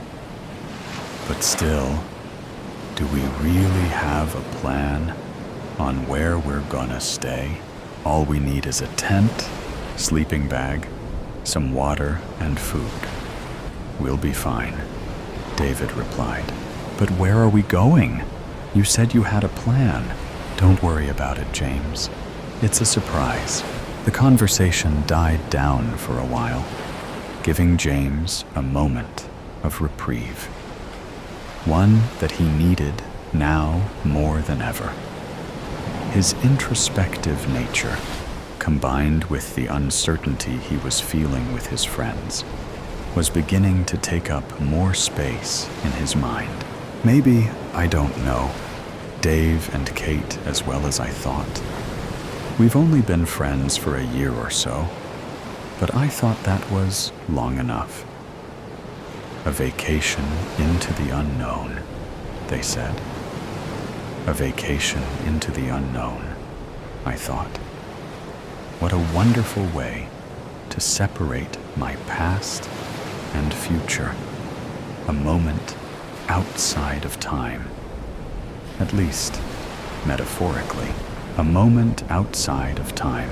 That was the last thought that crossed James's mind as he drifted off into a light nap, waking periodically with the increasing bumps on the road as the pavement became worn. It was a clear sign that they were getting closer. The harsh winter weather would break down the concrete year after year, until it turned into rubble. "Where are we?" James asked as he awoke. "You've been out for a while, like an hour?" David replied. "We're outside of the US border and into Canada. Just past a few towns. Hard to say exactly, though," Caitlin replied. "If you don't know where we are, how do you know where we're going? Also, how did we go through the border without either you or the border officials waking me up?" "Oh, don't worry. We just grabbed your passport out of your bag, and they let us go." "You went through my bag?" James replied, as he looked over and saw everything tussled around, some items still in the bag and others outside. But either way, it was chaotic. How did I sleep for so long? I just took a sip of my water and passed out. "Don't worry so much. We were just trying to let you sleep. With all the time we have left, we figured you wouldn't mind putting your bag back together." "Wait, how long was I out? Where's my phone? That clock doesn't seem right." The views outside the car had turned into green trees, but instead of farmland behind them, there were just more trees. They kept whizzing by, but if he focused on the mountain painted across the sky in front of him, everything was steady, and the trees were clear. The north face.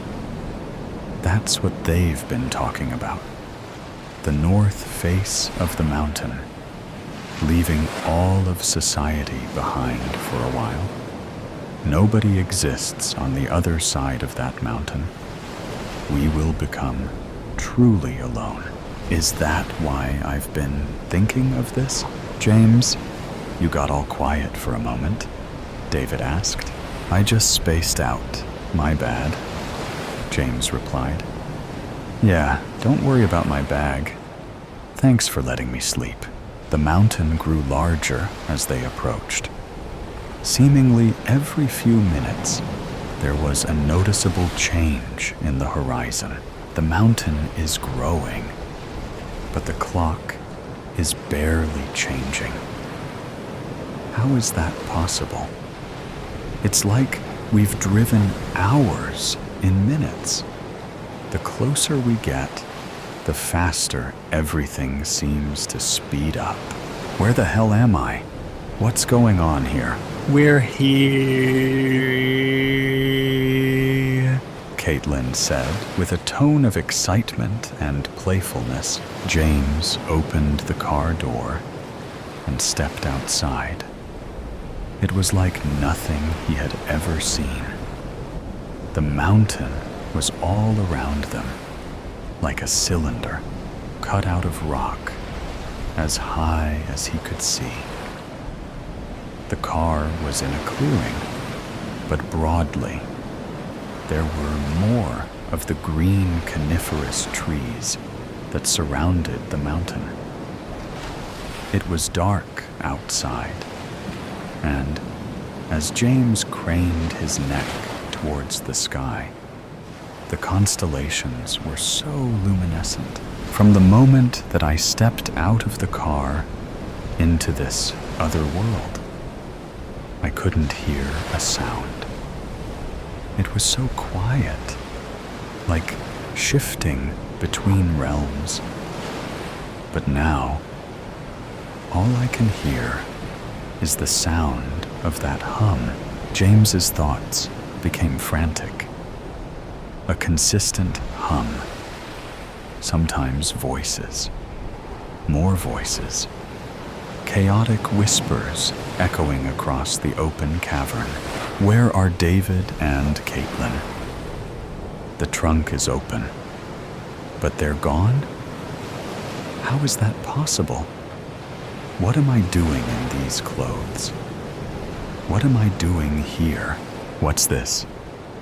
A red robe? I see the smiles coming out of the trees. The voices are getting louder. Please, God, give me a chance to climb that mountain. I want to be Sisyphus again. I know where I am now, and all I want to do is be back home, ready to go to the concrete jungle, ready to climb the mountain. Black and white, the boardroom. 32 students awake in a dark room. The lights flash on. 32 fearful high school students scan their surroundings. They're in a square room. The walls are lovely nature murals. The floor is a large, square black and white checkerboard. And they're in costumes. 16 are black and 16 white. Esther starts the confused students' conversation. Oh, my lord, where are we? Barney, the school's head nerd, is dressed in black leather and a crown. How did I got here? Johnny, the high school star quarterback, is dressed in white leather and a king's crown. We, nerd. How did we all get here? Susie, head cheerleader, adorned in a dazzling black sequined dress and crown, clings to Johnny. We were all at Dr. Gilbert's party, Jerry. Right. I remember we all toasted the good doctor's birthday. Jill? Yes, I can't recall much after that. Billy Joe. The punch. I bet the punch was spiked. Sally. How did I get dressed in this? Mark and Ken are examining the walls, looking for an exit, only to find 2 bathroom door. Mayview Police Debtor. The FBI Child Abduction Unit arrives at the Mayview City Police Department. Captain Montaigne. I appreciate your rapid response. Agent Joseph Klein. What have you got? Captain. There was a party at a Mayview High School mathematician's house on Friday night that the missing teens seem to have attended. Sergeant Billings. Sir, they're being live streamed. Agent Klein makes a call. Agent Newton, I need your unit to find this channel's origin. I just linked to you. Live chess. A placard on the wall reads, Welcome to Live Chess 1. This is a standard 12-hour game of chess. 2. Your costume denotes your position and side. 3. Your kings are Johnny and Barney, both well-ranked players. 4. Breaks are 10 minutes each hour. The teens are quiet momentarily as they read, then break into a confusing garble of voices until Ben, a well-known school bully, yells, Shut up, all of you. They do. He continues, Who the hell you think you are? I will knock your teeth out. A loud crack sounds out. Ben collapses and slides down a wall onto the floor. Blood oozes from his mouth. Screams fill the room. A door opens, and in walks another student, Henry. A masked man drags Ben back inside the door, then closes it. Henry, what the hell is going on? Overhead, a voice breaks in. I'm the director and judge. I don't tolerate dissidents. Now that's settled. Let's begin, shall we? Take your positions. White on the wall's time clock side. The frightened, crying teens start moving into position, Sally crying and shaking. I don't know where to go. King Barney. Over there, in the second row, with Susie, Jill, Mary, Gary, Ken, and Mike. You're all pawns. Voice. Well done. The clock will tick down from 12 hours for each team. It starts and stops with each move. The winning team lives, or shall I say, those left standing will live. Kimmy, the white king-side light-squared bishop, LSB, cries out, "What does he mean?" Voice. The game is one of death, not of capturing players, resulting in another wave of mass hysteria. White King Johnny. What the hell? Voice. Let the game begin. King Johnny, make your move. A dual digital timer on the wall starts counting down. W. Chart 11.59. B.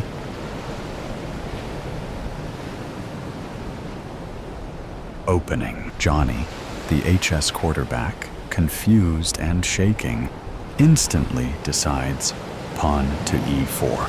Voice. Johnny, they're more than pawns. They're your classmates. They're living people, at least for the moment. Brings another burst of loud conversing, screams, and crying. Mary runs, screaming, I can't do this. A loud crack echoes throughout the room. Mary halts, drops to the ground, and cringes down into a fetal position. Voice. Mary, that was a warning. Get back, now. She doesn't move. I said, now, Mary. Another crack erupts, and the wall splinters beside her head. Mary screams, then runs back to her square. Johnny, G, Gary, move to the E4 square. Gary, W, where's that? Johnny, 2 squares in front of you. The white one. Gary steps up to the center of the board. Barney, C5. Elizabeth, move up 2 squares. She quickly responds. That's right, the dark square. Voice. Very good. See how easy it is to play and obey. Johnny, you're up. Johnny, knight to F3. Henry, do you play?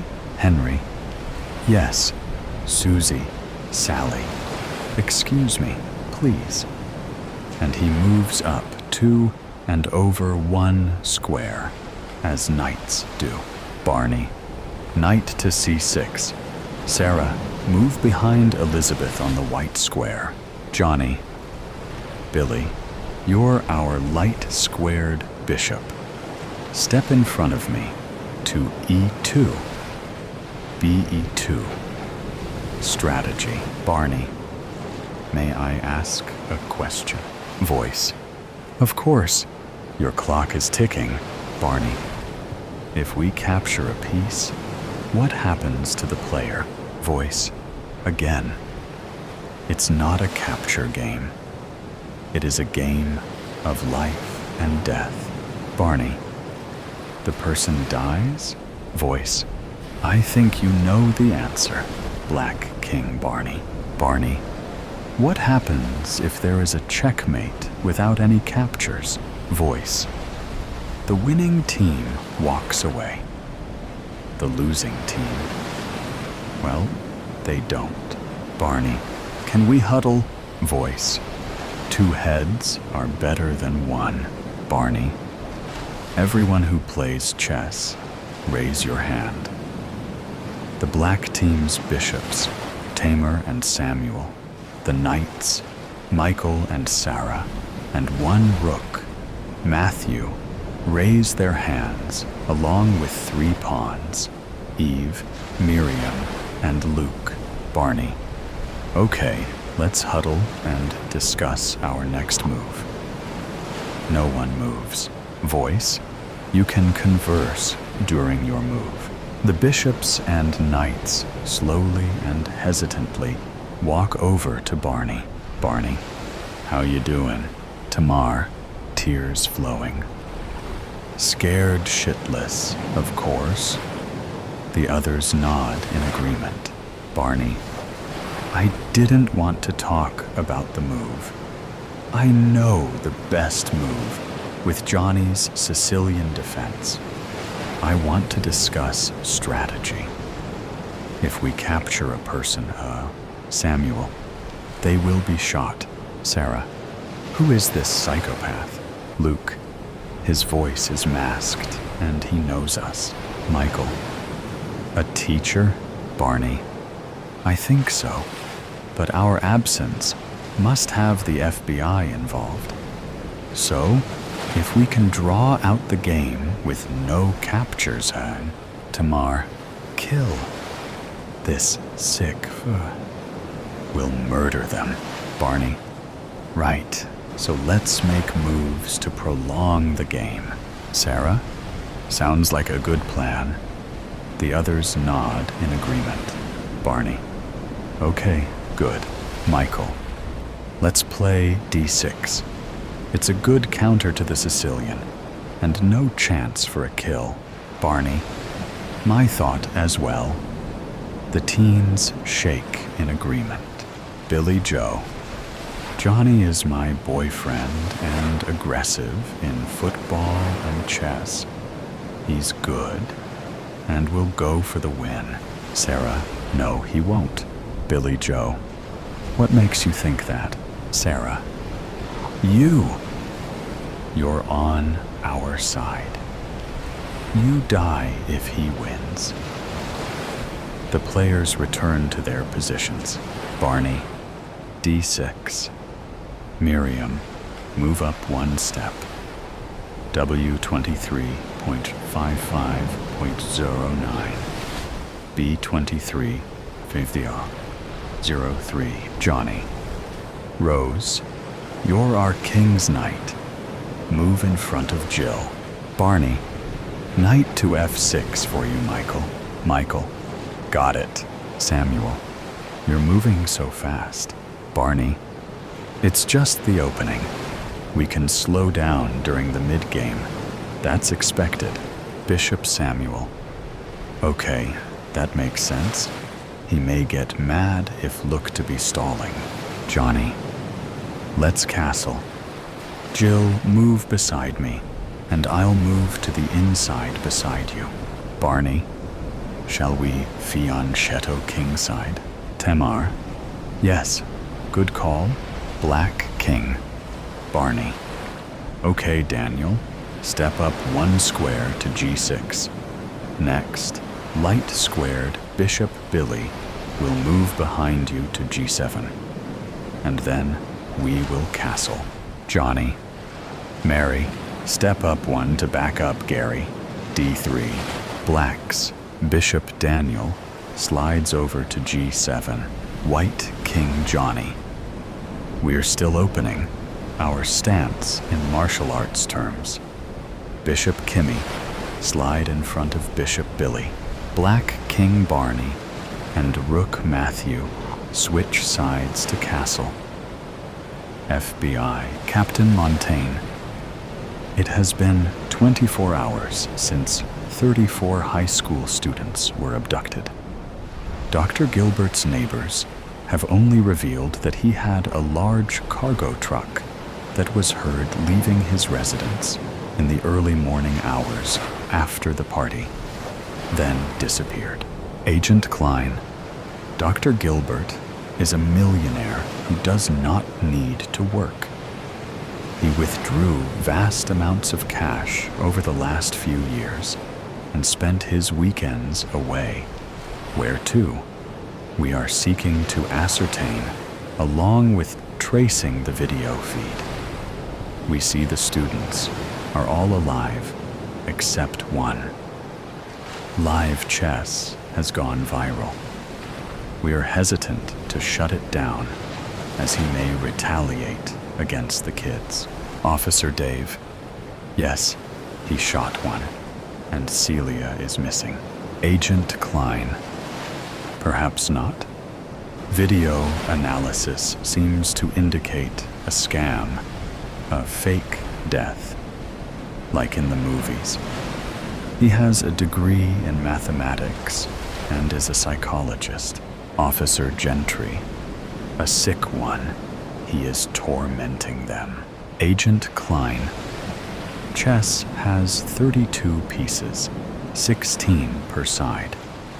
If you promote a pawn to the other side, you get a piece of your choice. Celia may be in waiting as the extra queen if one side promotes a pawn. Agent. Obviously. Our best is to track his video feed. He is bouncing off dark web torrent sites worldwide. He is good. Our cybercrime unit is on it. We will keep you updated, Captain Montaigne. We will continue our local search for sites able to house a 50 by 50 foot room and use infrared heat sensing, although they may be underground. What's new with the West search progress, Kelly? Mid-game, Johnny. Okay, now we're in the mid-game, and we're at an advantage to strike in the middle. But I don't want anyone else to die, so let's just make a non-confrontational move. Queen Esther. Barney and I are dating. He is brilliant, uses his mind, and despises violence. We should just hop around. I can step over one and back up Bishop Kimmy, Rose. That looks aggressive, forcing a dark bishop trade, but we don't have to go through with it, Johnny. Perfect. Queen Esther, step over to QC1, Barney. Let's huddle. Okay, my friends. It looks as they want to force a bishop trade and end up with their Q in front of me. Billy Joe. Don't take any chances with Johnny. He will save himself first. He will pick his team and friends over me. Barney. Okay, we can avoid a trade. Matthew. How? Barney. Rook Matthew. Step to the side. One for rook to e8. King Johnny. Good move by them. They don't want a trade or fight. The clock reads W23 Uzul Biwa Suinti. Voice. Break time. A wall opens, revealing a large table with a feast of food and drinks. The bathroom doors pop open. One is labeled guys and the other gals. Break time. The young women gather. Johnny runs to Billy Joe, and they hug, as do other couples. Billy Joe. Oh, Johnny, I'm so scared. Johnny. We all are, Billy Joe. We all are. Barney. I'm famished. He and Esther walk to the snack table. Esther. I need to pee. Be right back. The Black King walks up to the Black King. Johnny greets him with, "What's up, nerd?" Barney. We need to work together and figure this out. Johnny. Sorry. Yeah, you're right. What do you have in mind? He takes the last bite of a hot dog. Barney. If we make a capture, the person dies. Johnny. Right. So, we need to move around. Keep the game going. Barney. That's logical, but I'm sure he thought of that. Johnny. All we can do is try. Barney. Perhaps the cops will find us. Johnny, the FBI is hunting for us. Barney, right. So let us keep the game going till time runs out. Johnny, okay. We need not to let any side run out their clock. Esther, how do we do that? Billy Joe, make our moves on 10-minute intervals. Johnny, perfect.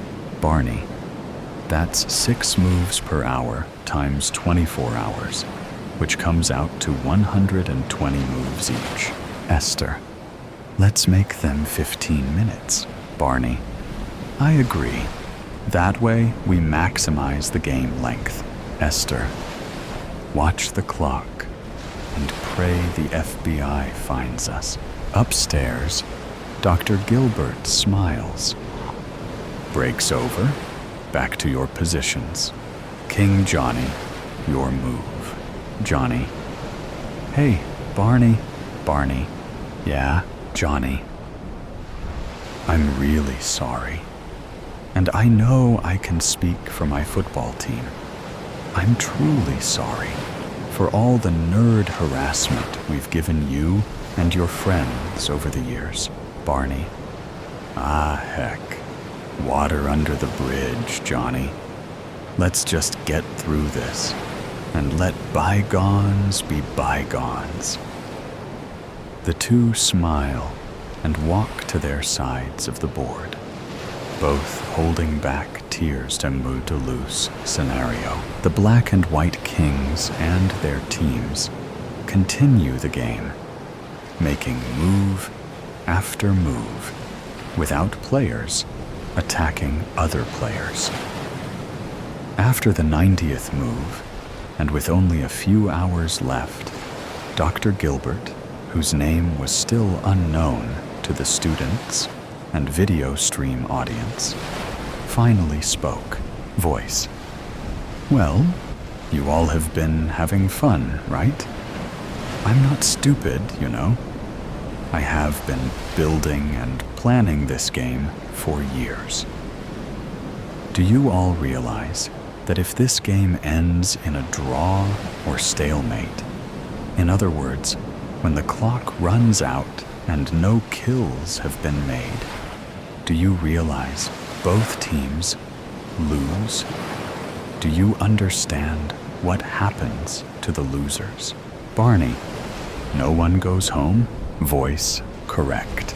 Johnny, what happens if one person is sacrificed? Voice, the team losing the piece loses. If there's a recapture, piece value decides. Break time, it's pizza. W014506, B14609. The exhausted teens had stopped crying many long hours ago. Their mood devolved into hopelessness. Most feel numb. Their conversation was replaced with inward personal reflection.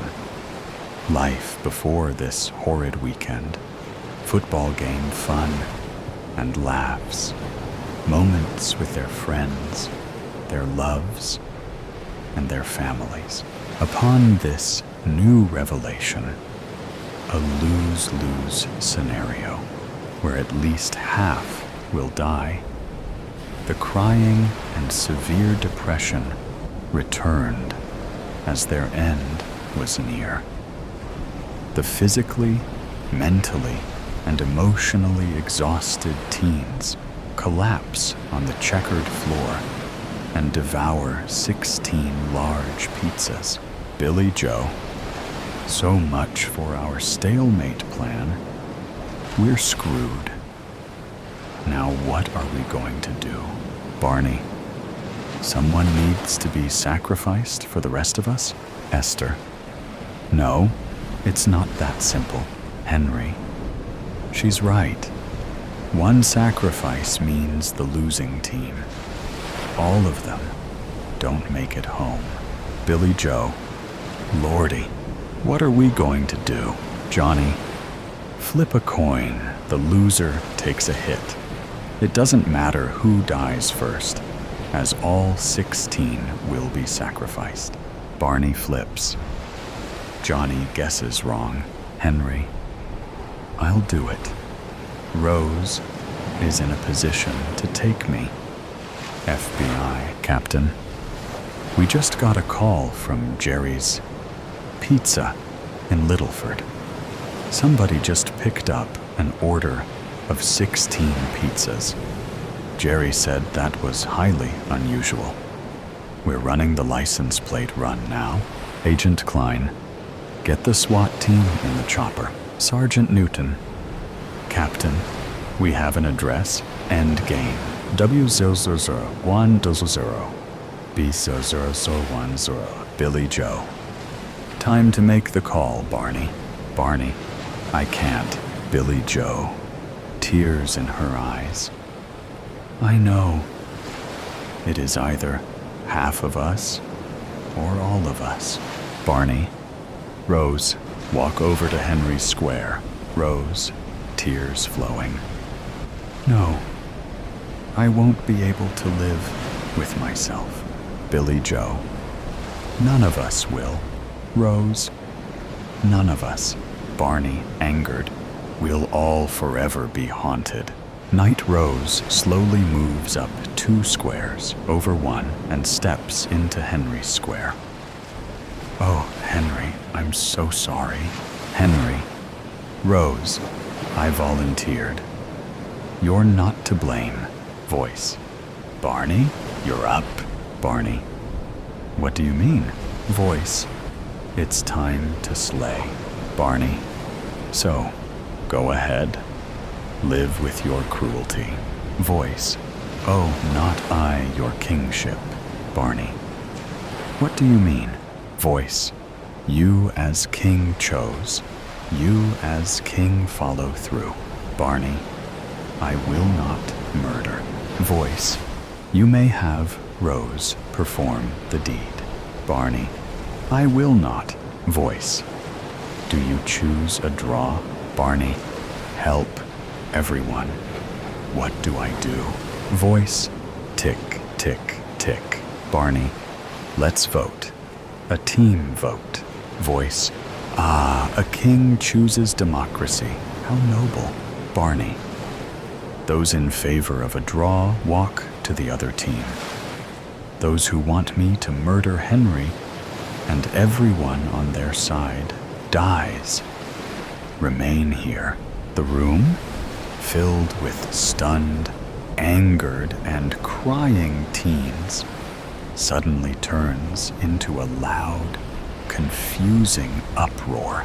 Miriam breaks the hysteria, yelling out, "Quiet, everyone, please." The room quiets. Miriam, well known for her environmental protests, continues, I say all of us. Personally, I could not live with myself, knowing I chose to be part of a murder, to murder any of you. I suggest we all join hands and refuse to put up with this madman's sick game any longer.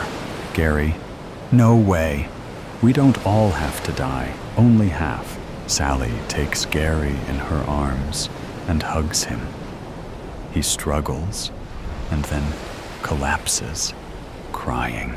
Quiet mumbling now fills the room.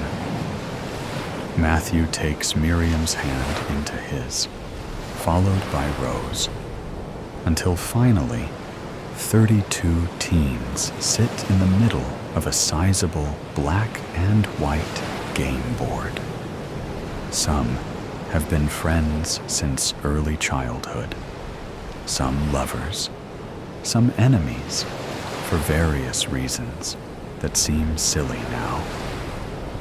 32 colored teens, white, yellow, red, black, and brown, sit quietly, looking around at their peers' multi-ethnic faces. They are emotionally spent, feeling their common humanity, and finding comfort in each other. Dr. Gilbert sits upstairs, smiling. Millions worldwide are fixed on their screens, devices streaming live chess, awaiting the endgame finale. Breaking news: 34 students who recently went missing were found this morning after millions worldwide watched in horror. Live chess, a divisive game attempting to pit Mayview High School students against each other. The teens, previously at odds with each other, joined forces to devise various strategies. They refused the cruel psychopath's rules. Dr. Gilbert conducted what he termed a psychological experiment, and a success beyond his pre-game hypothesis of teen behavior. He remains at large. All the students were found alive. 1 year later, 32 students awake in a dark room, late for rest. This story centers around death. "I'm late," she thought, as she ran for the bus. Her friends would say that was her life's motto. Amelia scrambled on the bus, trying not to jostle anyone. She had been given a final warning about not getting to work on time and knew her boss was serious. She was good at her job, but this city had over 2 million people. She could be replaced.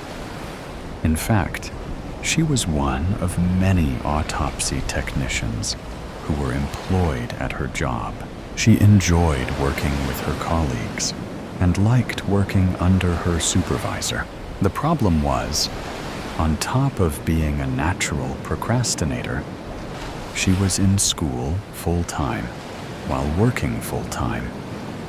But this was her last semester. Her goal was to become an ME. She had always been interested in true crime as a kid and spent her free time watching the ID channel. Her first interest was in forensic science because she wanted to investigate crime scenes. But death and dead bodies never bothered her. And she started working in the morgue as an undergrad, which spurred her interest in forensic pathology. It was then that she learned she was gifted in reading corpses. All those years of hearing about petechiae, cyanosis, and lividity became useful. She could read bodies like a book. That, combined with her proclivity for stockpiling information about diseases and murder, made her a veritable glossary of forensic pathology. Amelia was well liked at work because she was knowledgeable and friendly. Plus, she had a great work ethic while at work. It was outside of work that she struggled with procrastination. She just struggled to stay focused. If she had an assignment to do that required research, she'd end up going down rabbit holes on a side topic that caught her eye. She would know it's time to stop. But if a deadline wasn't impending, she knew she could get away with pushing something off in favor of exploring her current interest. This habit is what created such a wealth of knowledge for her. Unfortunately, it also made her have to do everything last minute or even late. Since becoming an adult and responsible for her own finances, she has never filed her taxes on time. 2 years in a row, she forgot altogether.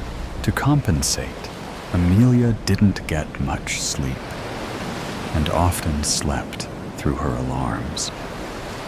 It was probably her body and brain's way to ensure she got enough sleep.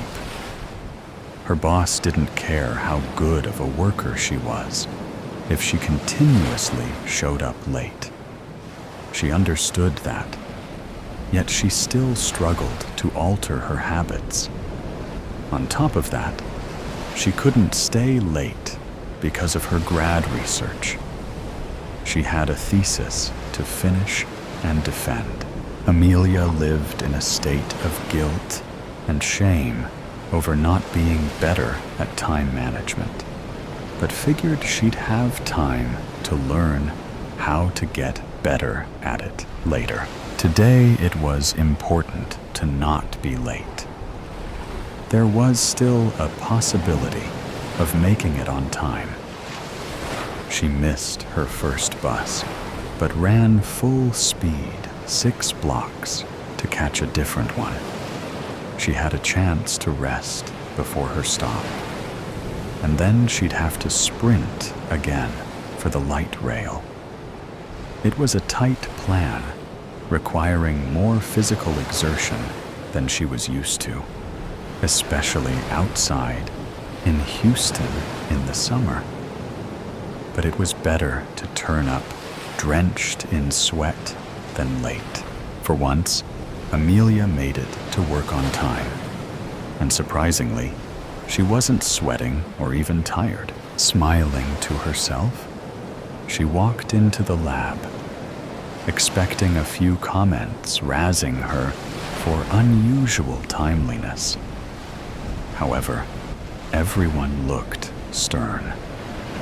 This wasn't unusual in a morgue where many unfortunate events cause bodies to end up here. It was especially hard when it was a child or a victim of a violent assault. Or worse, a child who was a victim of a violent assault. Occasionally, a friend or relative of one of her colleagues came through. Everyone was very professional, but an underlying awkwardness was always present. Amelia approached the body they were centered around. She looked down at herself. Shock doesn't begin to describe what she felt. Confusion, of course, was also a dominant reaction. Was this a prank? The level of cruelty involved in doing something like this as a prank was beyond her comprehension. "What the fuck?" she yelled. For once, she was not late. And this is how they treat her. No one turned to look at her or even responded. "How the fuck did you do this?" Doubt started to flood in. She grew up in the foster system. Did she have a sister she didn't know about?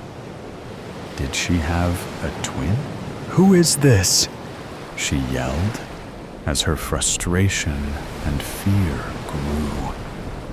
Still, no one met her eye or replied. "When did she arrive?" her colleague Nate asked. "Half an hour ago," Mike, her supervisor, replied. For once, she was early. "What the actual fuck, guys? You are going too far," she screamed. She liked these people. How could they be so cruel? Was this supposed to be some kind of lesson for her extreme tardiness? Like an extreme example of what could happen if she continued living her life, always running late. Ironically, I believe she was hit by a bus while she was running for a different one, Mike suggested. "Wow, death by bus," Angela quipped. "This is sick. It's not funny." "Who is this?" she cried. Mike stepped back right into her. Literally into her. It was slowly dawning on Amelia that this wasn't a prank.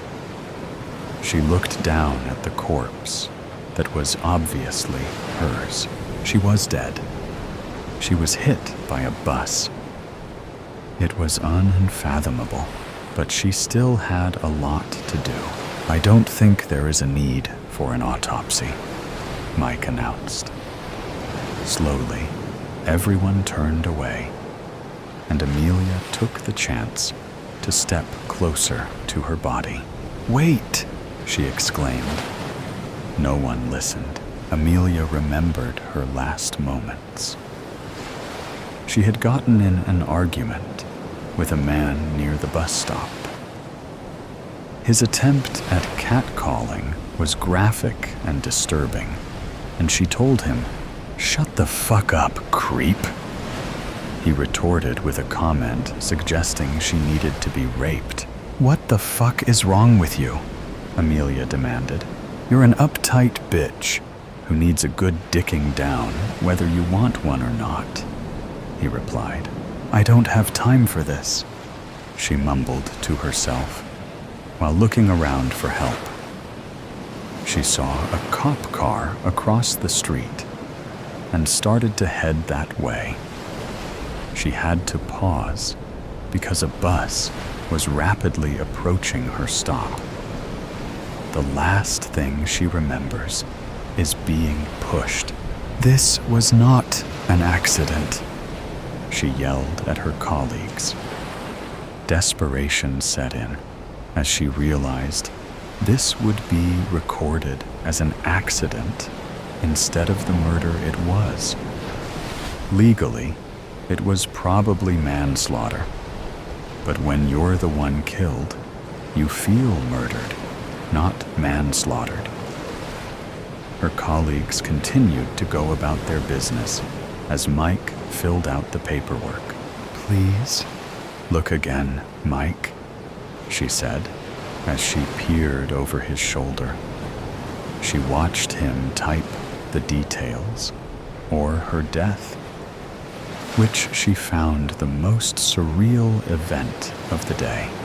"Please," she whispered again, before going to look at her body for evidence that she had been pushed.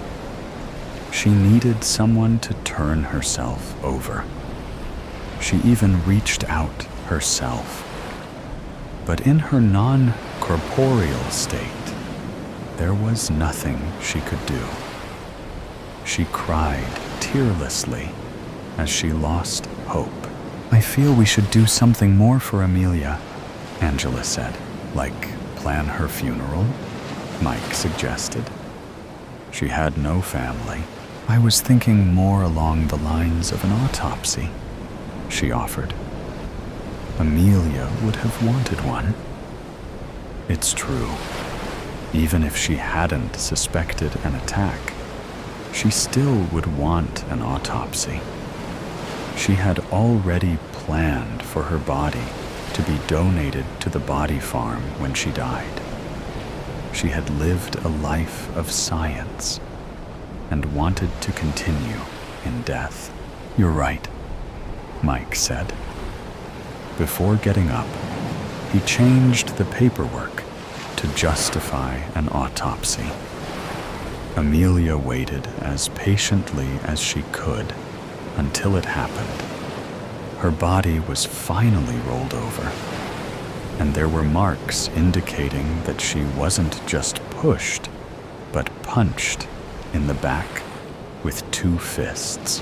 "Holy shit," Angela remarked. Stunned, the whole team began discussing possibilities as Amelia felt herself being pulled away. "No, I don't want to go," she cried. This would be the final rabbit hole she'd ever go down, and the most important one to her. She fought against this invisible force tugging her away because her interest was piqued. She had to know that they solved this crime. The cops needed to know to look at security cameras so they could find this guy. She physically felt like she was in a game of tug of war, with her soul being the middle of the rope. Finally, one last tug pulled her away. There's at least one place she could not be late for. Late for rest. This story centers around death. I'm late, she thought, as she ran for the bus. Her friends would say that was her life's motto. Amelia scrambled on the bus, trying not to jostle anyone. She had been given a final warning about not getting to work on time, and knew her boss was serious. She was good at her job. But this city had over 2 million people. She could be replaced. In fact, she was one of many autopsy technicians who were employed at her job. She enjoyed working with her colleagues and liked working under her supervisor. The problem was, on top of being a natural procrastinator, she was in school full-time while working full-time. But this was her last semester. Her goal was to become an ME. She had always been interested in true crime as a kid and spent her free time watching the ID channel. Her first interest was in forensic science because she wanted to investigate crime scenes.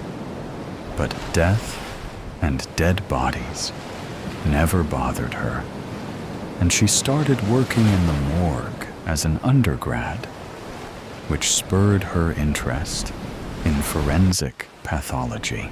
It was then that she learned she was gifted in reading corpses. All those years of hearing about petechiae, cyanosis, and lividity became useful. She could read bodies like a book. That, combined with her proclivity for stockpiling information about diseases and murder, made her a veritable glossary of forensic pathology. Amelia was well liked at work because she was knowledgeable and friendly.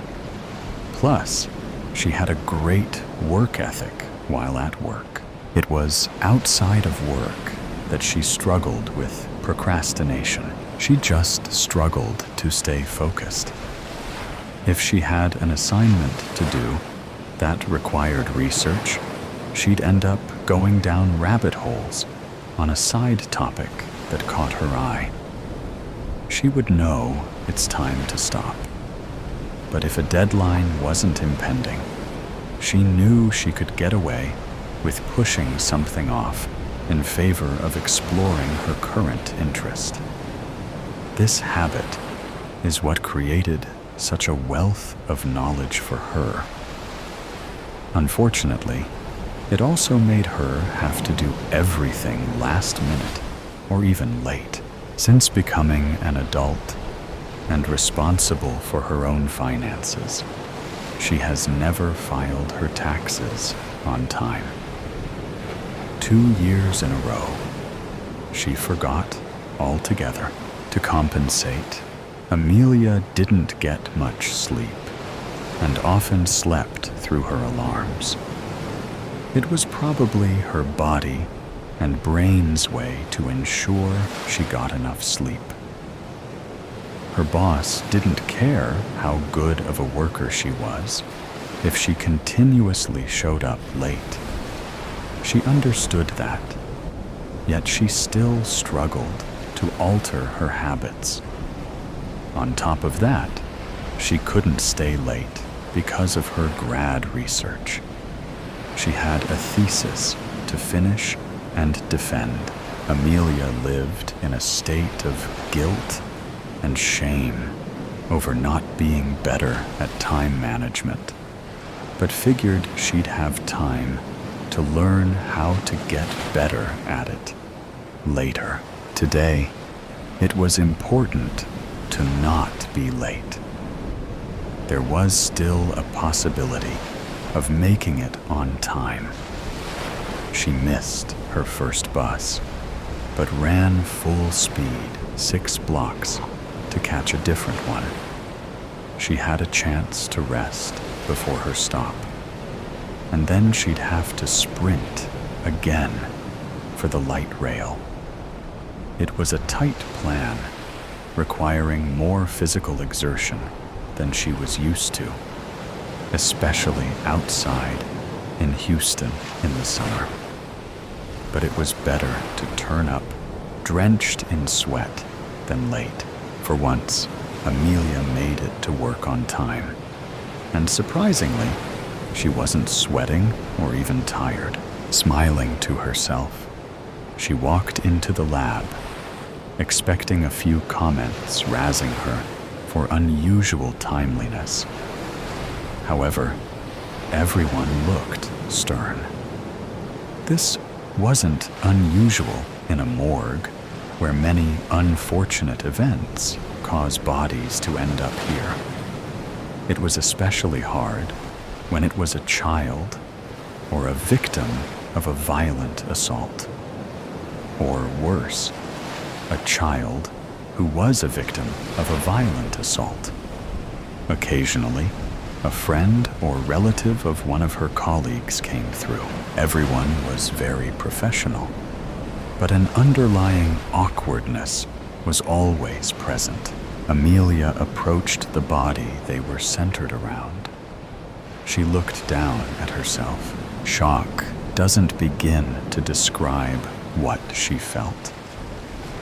Confusion, of course, was also a dominant reaction. Was this a prank? The level of cruelty involved in doing something like this as a prank was beyond her comprehension. "What the fuck?" she yelled. For once, she was not late. And this is how they treat her. No one turned to look at her or even responded. "How the fuck did you do this?" Doubt started to flood in. She grew up in the foster system. Did she have a sister she didn't know about? Did she have a twin? "Who is this?" she yelled as her frustration and fear grew. Still, no one met her eye or replied. "When did she arrive?" her colleague Nate asked. "Half an hour ago," Mike, her supervisor, replied. For once, she was early. "What the actual fuck, guys?" "You are going too far," she screamed. She liked these people. How could they be so cruel? Was this supposed to be some kind of lesson for her extreme tardiness? Like an extreme example of what could happen if she continued living her life always running late. Ironically, I believe she was hit by a bus while she was running for a different one, Mike suggested. "Wow, death by bus," Angela quipped. "This is sick. It's not funny. Who is this?" she cried. Mike stepped back right into her, literally into her. It was slowly dawning on Amelia that this wasn't a prank. She looked down at the corpse that was obviously hers. She was dead. She was hit by a bus. It was unfathomable, but she still had a lot to do. "I don't think there is a need for an autopsy," Mike announced. Slowly, everyone turned away, and Amelia took the chance to step closer to her body. "Wait," she exclaimed. No one listened. Amelia remembered her last moments. She had gotten in an argument with a man near the bus stop. His attempt at catcalling was graphic and disturbing, and she told him, "Shut the fuck up, creep." He retorted with a comment suggesting she needed to be raped. "What the fuck is wrong with you?" Amelia demanded. "You're an uptight bitch who needs a good dicking down, whether you want one or not," he replied. "I don't have time for this," she mumbled to herself while looking around for help. She saw a cop car across the street and started to head that way. She had to pause because a bus was rapidly approaching her stop. The last thing she remembers is being pushed. "This was not an accident," she yelled at her colleagues. Desperation set in as she realized this would be recorded as an accident instead of the murder it was. Legally, it was probably manslaughter, but when you're the one killed, you feel murdered, not manslaughtered. Her colleagues continued to go about their business as Mike filled out the paperwork. "Please look again, Mike," she said as she peered over his shoulder. She watched him type the details, or her death, which she found the most surreal event of the day.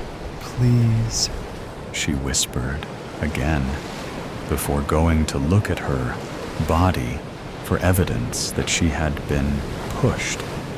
She needed someone to turn herself over. She even reached out herself, but in her non-corporeal state, there was nothing she could do. She cried tearlessly as she lost hope. "I feel we should do something more for Amelia," Angela said. "Like plan her funeral," Mike suggested. She had no family. "I was thinking more along the lines of an autopsy," she offered. "Amelia would have wanted one." It's true. Even if she hadn't suspected an attack, she still would want an autopsy. She had already planned for her body to be donated to the body farm when she died. She had lived a life of science and wanted to continue in death. "You're right," Mike said. Before getting up, he changed the paperwork to justify an autopsy. Amelia waited as patiently as she could until it happened. Her body was finally rolled over, and there were marks indicating that she wasn't just pushed, but punched in the back with 2 fists. "Holy shit," Angela remarked. Stunned, the whole team began discussing possibilities as Amelia felt herself being pulled away.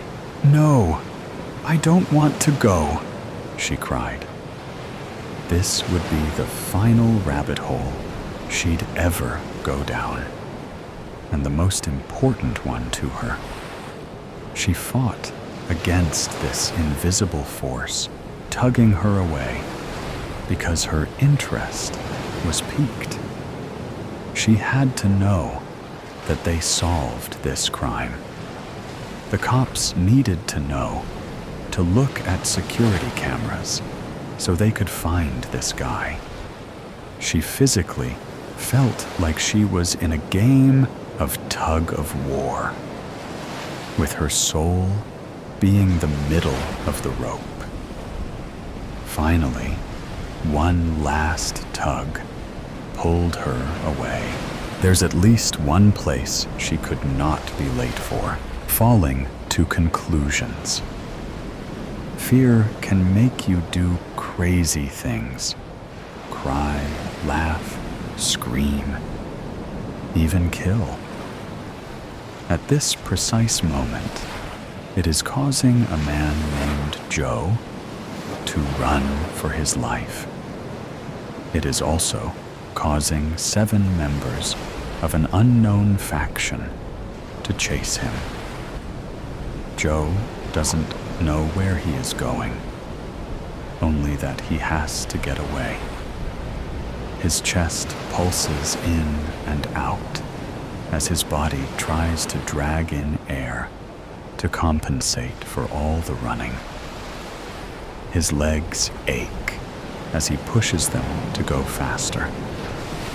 A voice in his head urges him on. We need to go faster. Shut up. You think I don't know that? It's your fault we're running in the first place. Gosh, a guy can't have a little fun. You killed those guys. Correction, you killed those guys. As far as anyone else knows, I am just a figment of your imagination.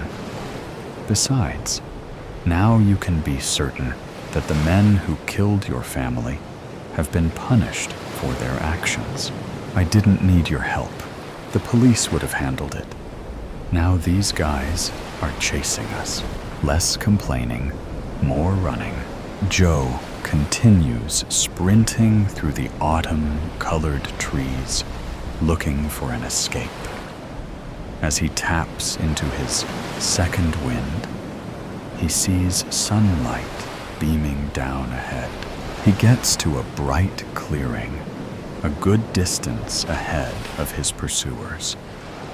The beginnings of a sigh of relief melt into a sigh of despair. On the other side of the very narrow leaf-filled clearing is a very wide, rock-filled gorge. He skids to the edge, kicking a few dozen leaves over the edge. Gasping for air, with his hands on his knees, he watches as the leaves slowly pinwheel out of sight. A good 1,000-foot drop followed by slopes of jagged rock. I'll definitely feel that in the morning. We could make it. Shut up. No, we can't. I could make it. Well, I can't. He takes a step back and puts his hands behind his back as he tries to catch his breath. As he turns around, a single man wearing green, brown, and black fatigues skids into the clearing. He sees Joe and raises his assault rifle. The gun trembles slightly as the soldier trains it on him. Joe watches as the nervous soldier's finger tightens slightly on the trigger. A single bead of sweat slides down the soldier's forehead as he begins to talk. We're gonna need you to come with us. I'm afraid I can't do that. That's right. Tell him. We aren't going anywhere with him. Puh, please, we're not gonna hurt you. I find that hard to believe. If I remember correctly, you guys were shooting at me not too long ago. Come on, there's only one of him. We can take him. We just want to talk to you. Do some tests, ask some questions. What if you don't like what you hear? What if your tests and your questions don't get you the answers that you want? What then? Huh? Why haven't we killed him yet? Would you shut up already? Who are you talking to? Nobody, okay. I think I'll decline. Wow, I didn't think you had it in ya. That is not an option! A different voice booms from within the trees. The rest of the group bursts into the clearing, all wearing matching fatigues. Their assault rifles are all trained on him. Just answer me one question. Why do you have to be able to explain everything? Why do you have to know how everything works? Joe yells with tears of anger welling up in his eyes. Are you crying? What a baby. How about less crying and more killing? If it isn't normal, let's chase it down and shoot at it with automatic weapons and force it to cooperate. Find out how it works by any means necessary. You people disgust me. If you don't kill them soon, I will. Would you shut up already, sir? I don't know who you are talking to, but we can do this the easy way, or we can do this the hard way. Well, as my mother always said, if it's not hard, then it is not worth doing. Whoa, what are you doing? They are looking for a reason to kill us. If they kill me, you die too. As Joe says this, he slowly takes his hands from behind his back. A 40-inch, sleek, razor-sharp, black katana is held firmly in each hand. As they see the blades, their fingers squeeze the triggers. Volleys of bullets fly towards Joe, each trying to reach the target first. His swords move lightning fast as he takes into account where on his body they are aiming and tries to deflect as many bullets as possible. Despite his efforts, he's breathing through a couple new holes by the time they need to reload. They watch anxiously as Joe stumbles forward. The sword in his left hand sticks into the ground and keeps him from falling all the way to the ground. He leans heavily on the sword as ragged, shallow breaths tear out of him. Dark red blood stains his shirt and pants in various places. He sways, but manages to stand, leaving the sword embedded in the ground. He tries to look at them, but the 7 soldiers double into 14. He shakes his head and tries again, but the 14 soldiers are now swimming in front of his vision. He settles on focusing on the group as a whole, seeing the forest, not the trees. Did I pass the test? Oh well, my answer is still no. If you want my body, you'll have to fetch it. Joe slurs. You are seriously losing it. You are going to get us killed. No, don't! Joe spreads his arms and falls backwards off of the cliff. The soldiers dash to the edge and see him falling.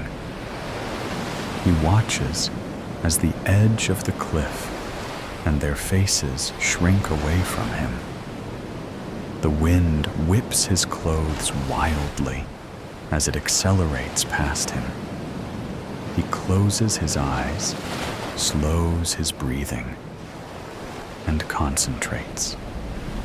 Suddenly, the sound of the wind slows and then stops.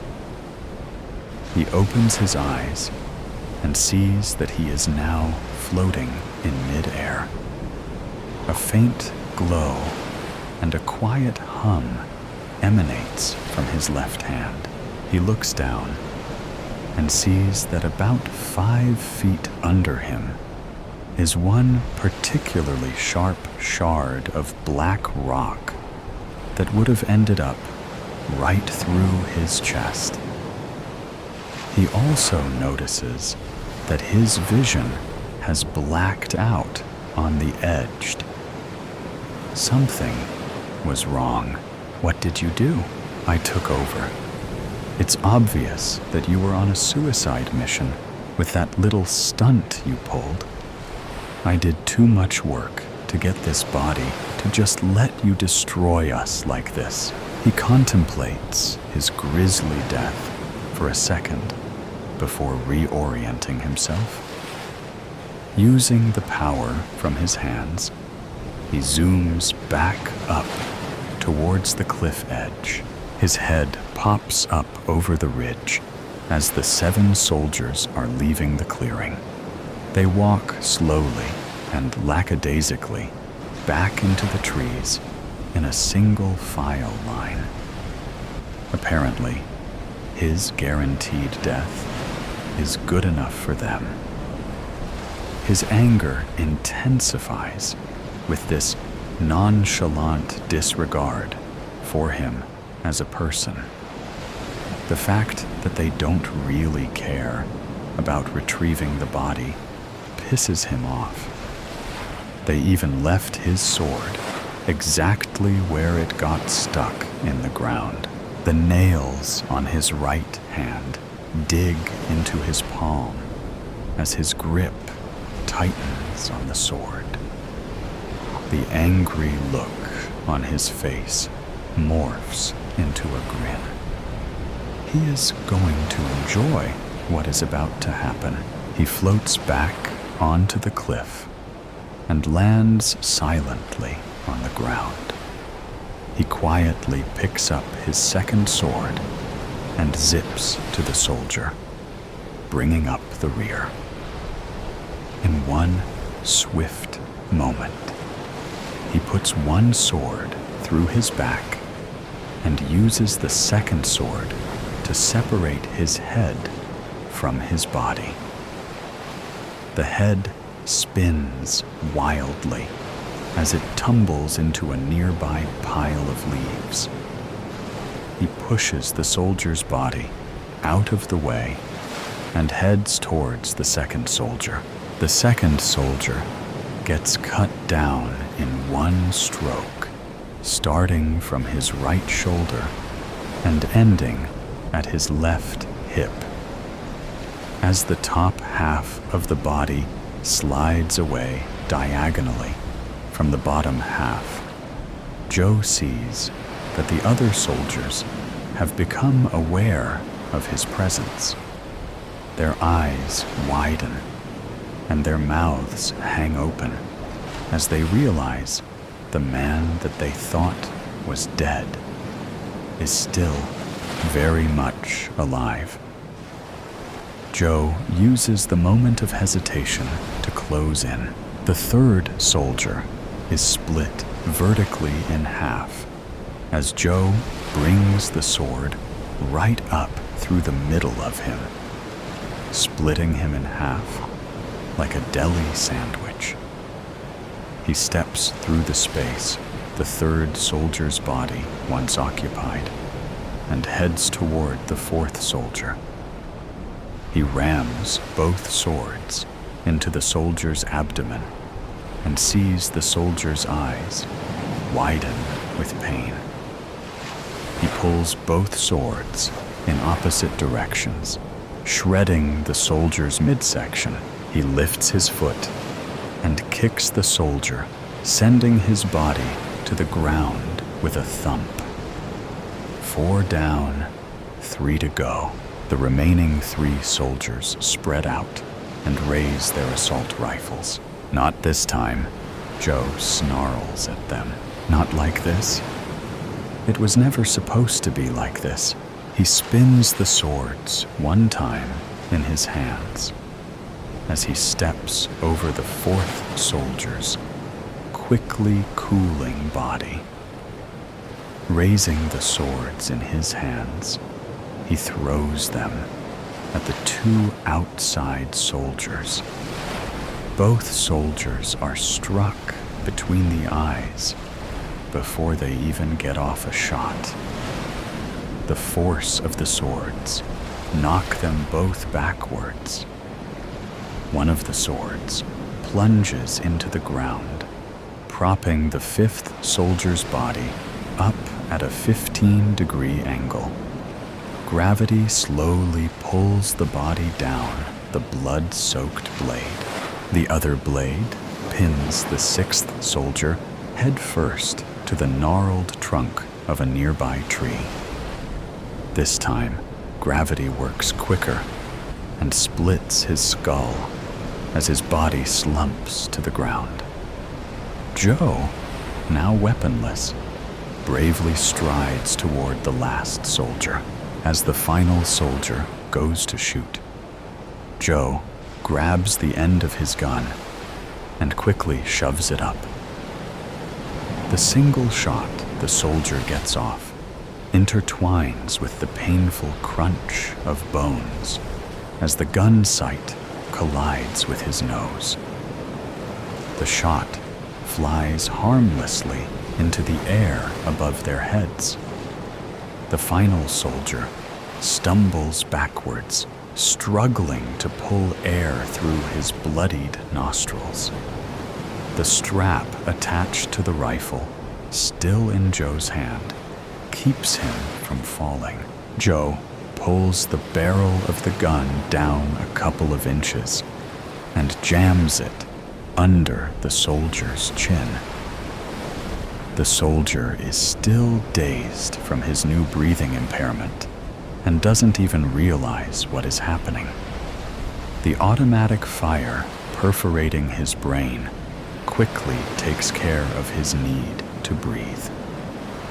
Joe's grin widens into a smile as he looks at his work. They were right to fear me, Joe thinks to himself. Not like this.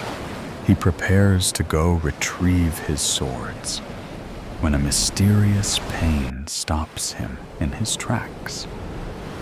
His head feels like it is about to split open. He slams his eyes shut, trying to not pass out. When he reopens his eyes, all he can see is a bright orange light. He blinks a couple times and realizes that he is on his back, staring up at the setting sun. He looks down and sees a sharp, blood-stained rock protruding from his stomach, looking like a blood volcano just sprouted out of his chest. His mind struggles to come to terms with what has just happened, but his eviscerated midsection makes it hard. He tries to speak, but all that comes out of his mouth is a splatter of blood. It was all in his mind. No miraculous survival, no sweet revenge, no daring escape. Just a terrified man sprawled, broken and bloodied, at the bottom of a rocky gorge. He lived his life in fear, and it was this fear that eventually drove him to his death. At least the voice in his head is finally quiet. His gasping breaths slow, as the last thing he sees is the sun slipping beneath the horizon. Fear can make you do crazy things. Cry, laugh, scream, even kill. Right about now, it was the last thought that crossed Joe's mind as his brain seeped out of his shattered skull. So today's story has come to an end. Or perhaps it never really ended. There are mysteries still there, questions still unanswered, and sometimes things that seem to only exist in stories can creep into reality in unexpected ways. Are you sure that when you turn off the sound, everything around you will still be normal as before? Or is there something watching you? Either way, always remember that these are just stories, or at least we want to believe that they are. If you like moments of suspense, tension, and breathlessness, don't forget to follow me so you don't miss the next stories. And next time, when you come back, make sure you are ready, because what awaits you may be even scarier than you thought. See you again, if you still have the courage to continue listening.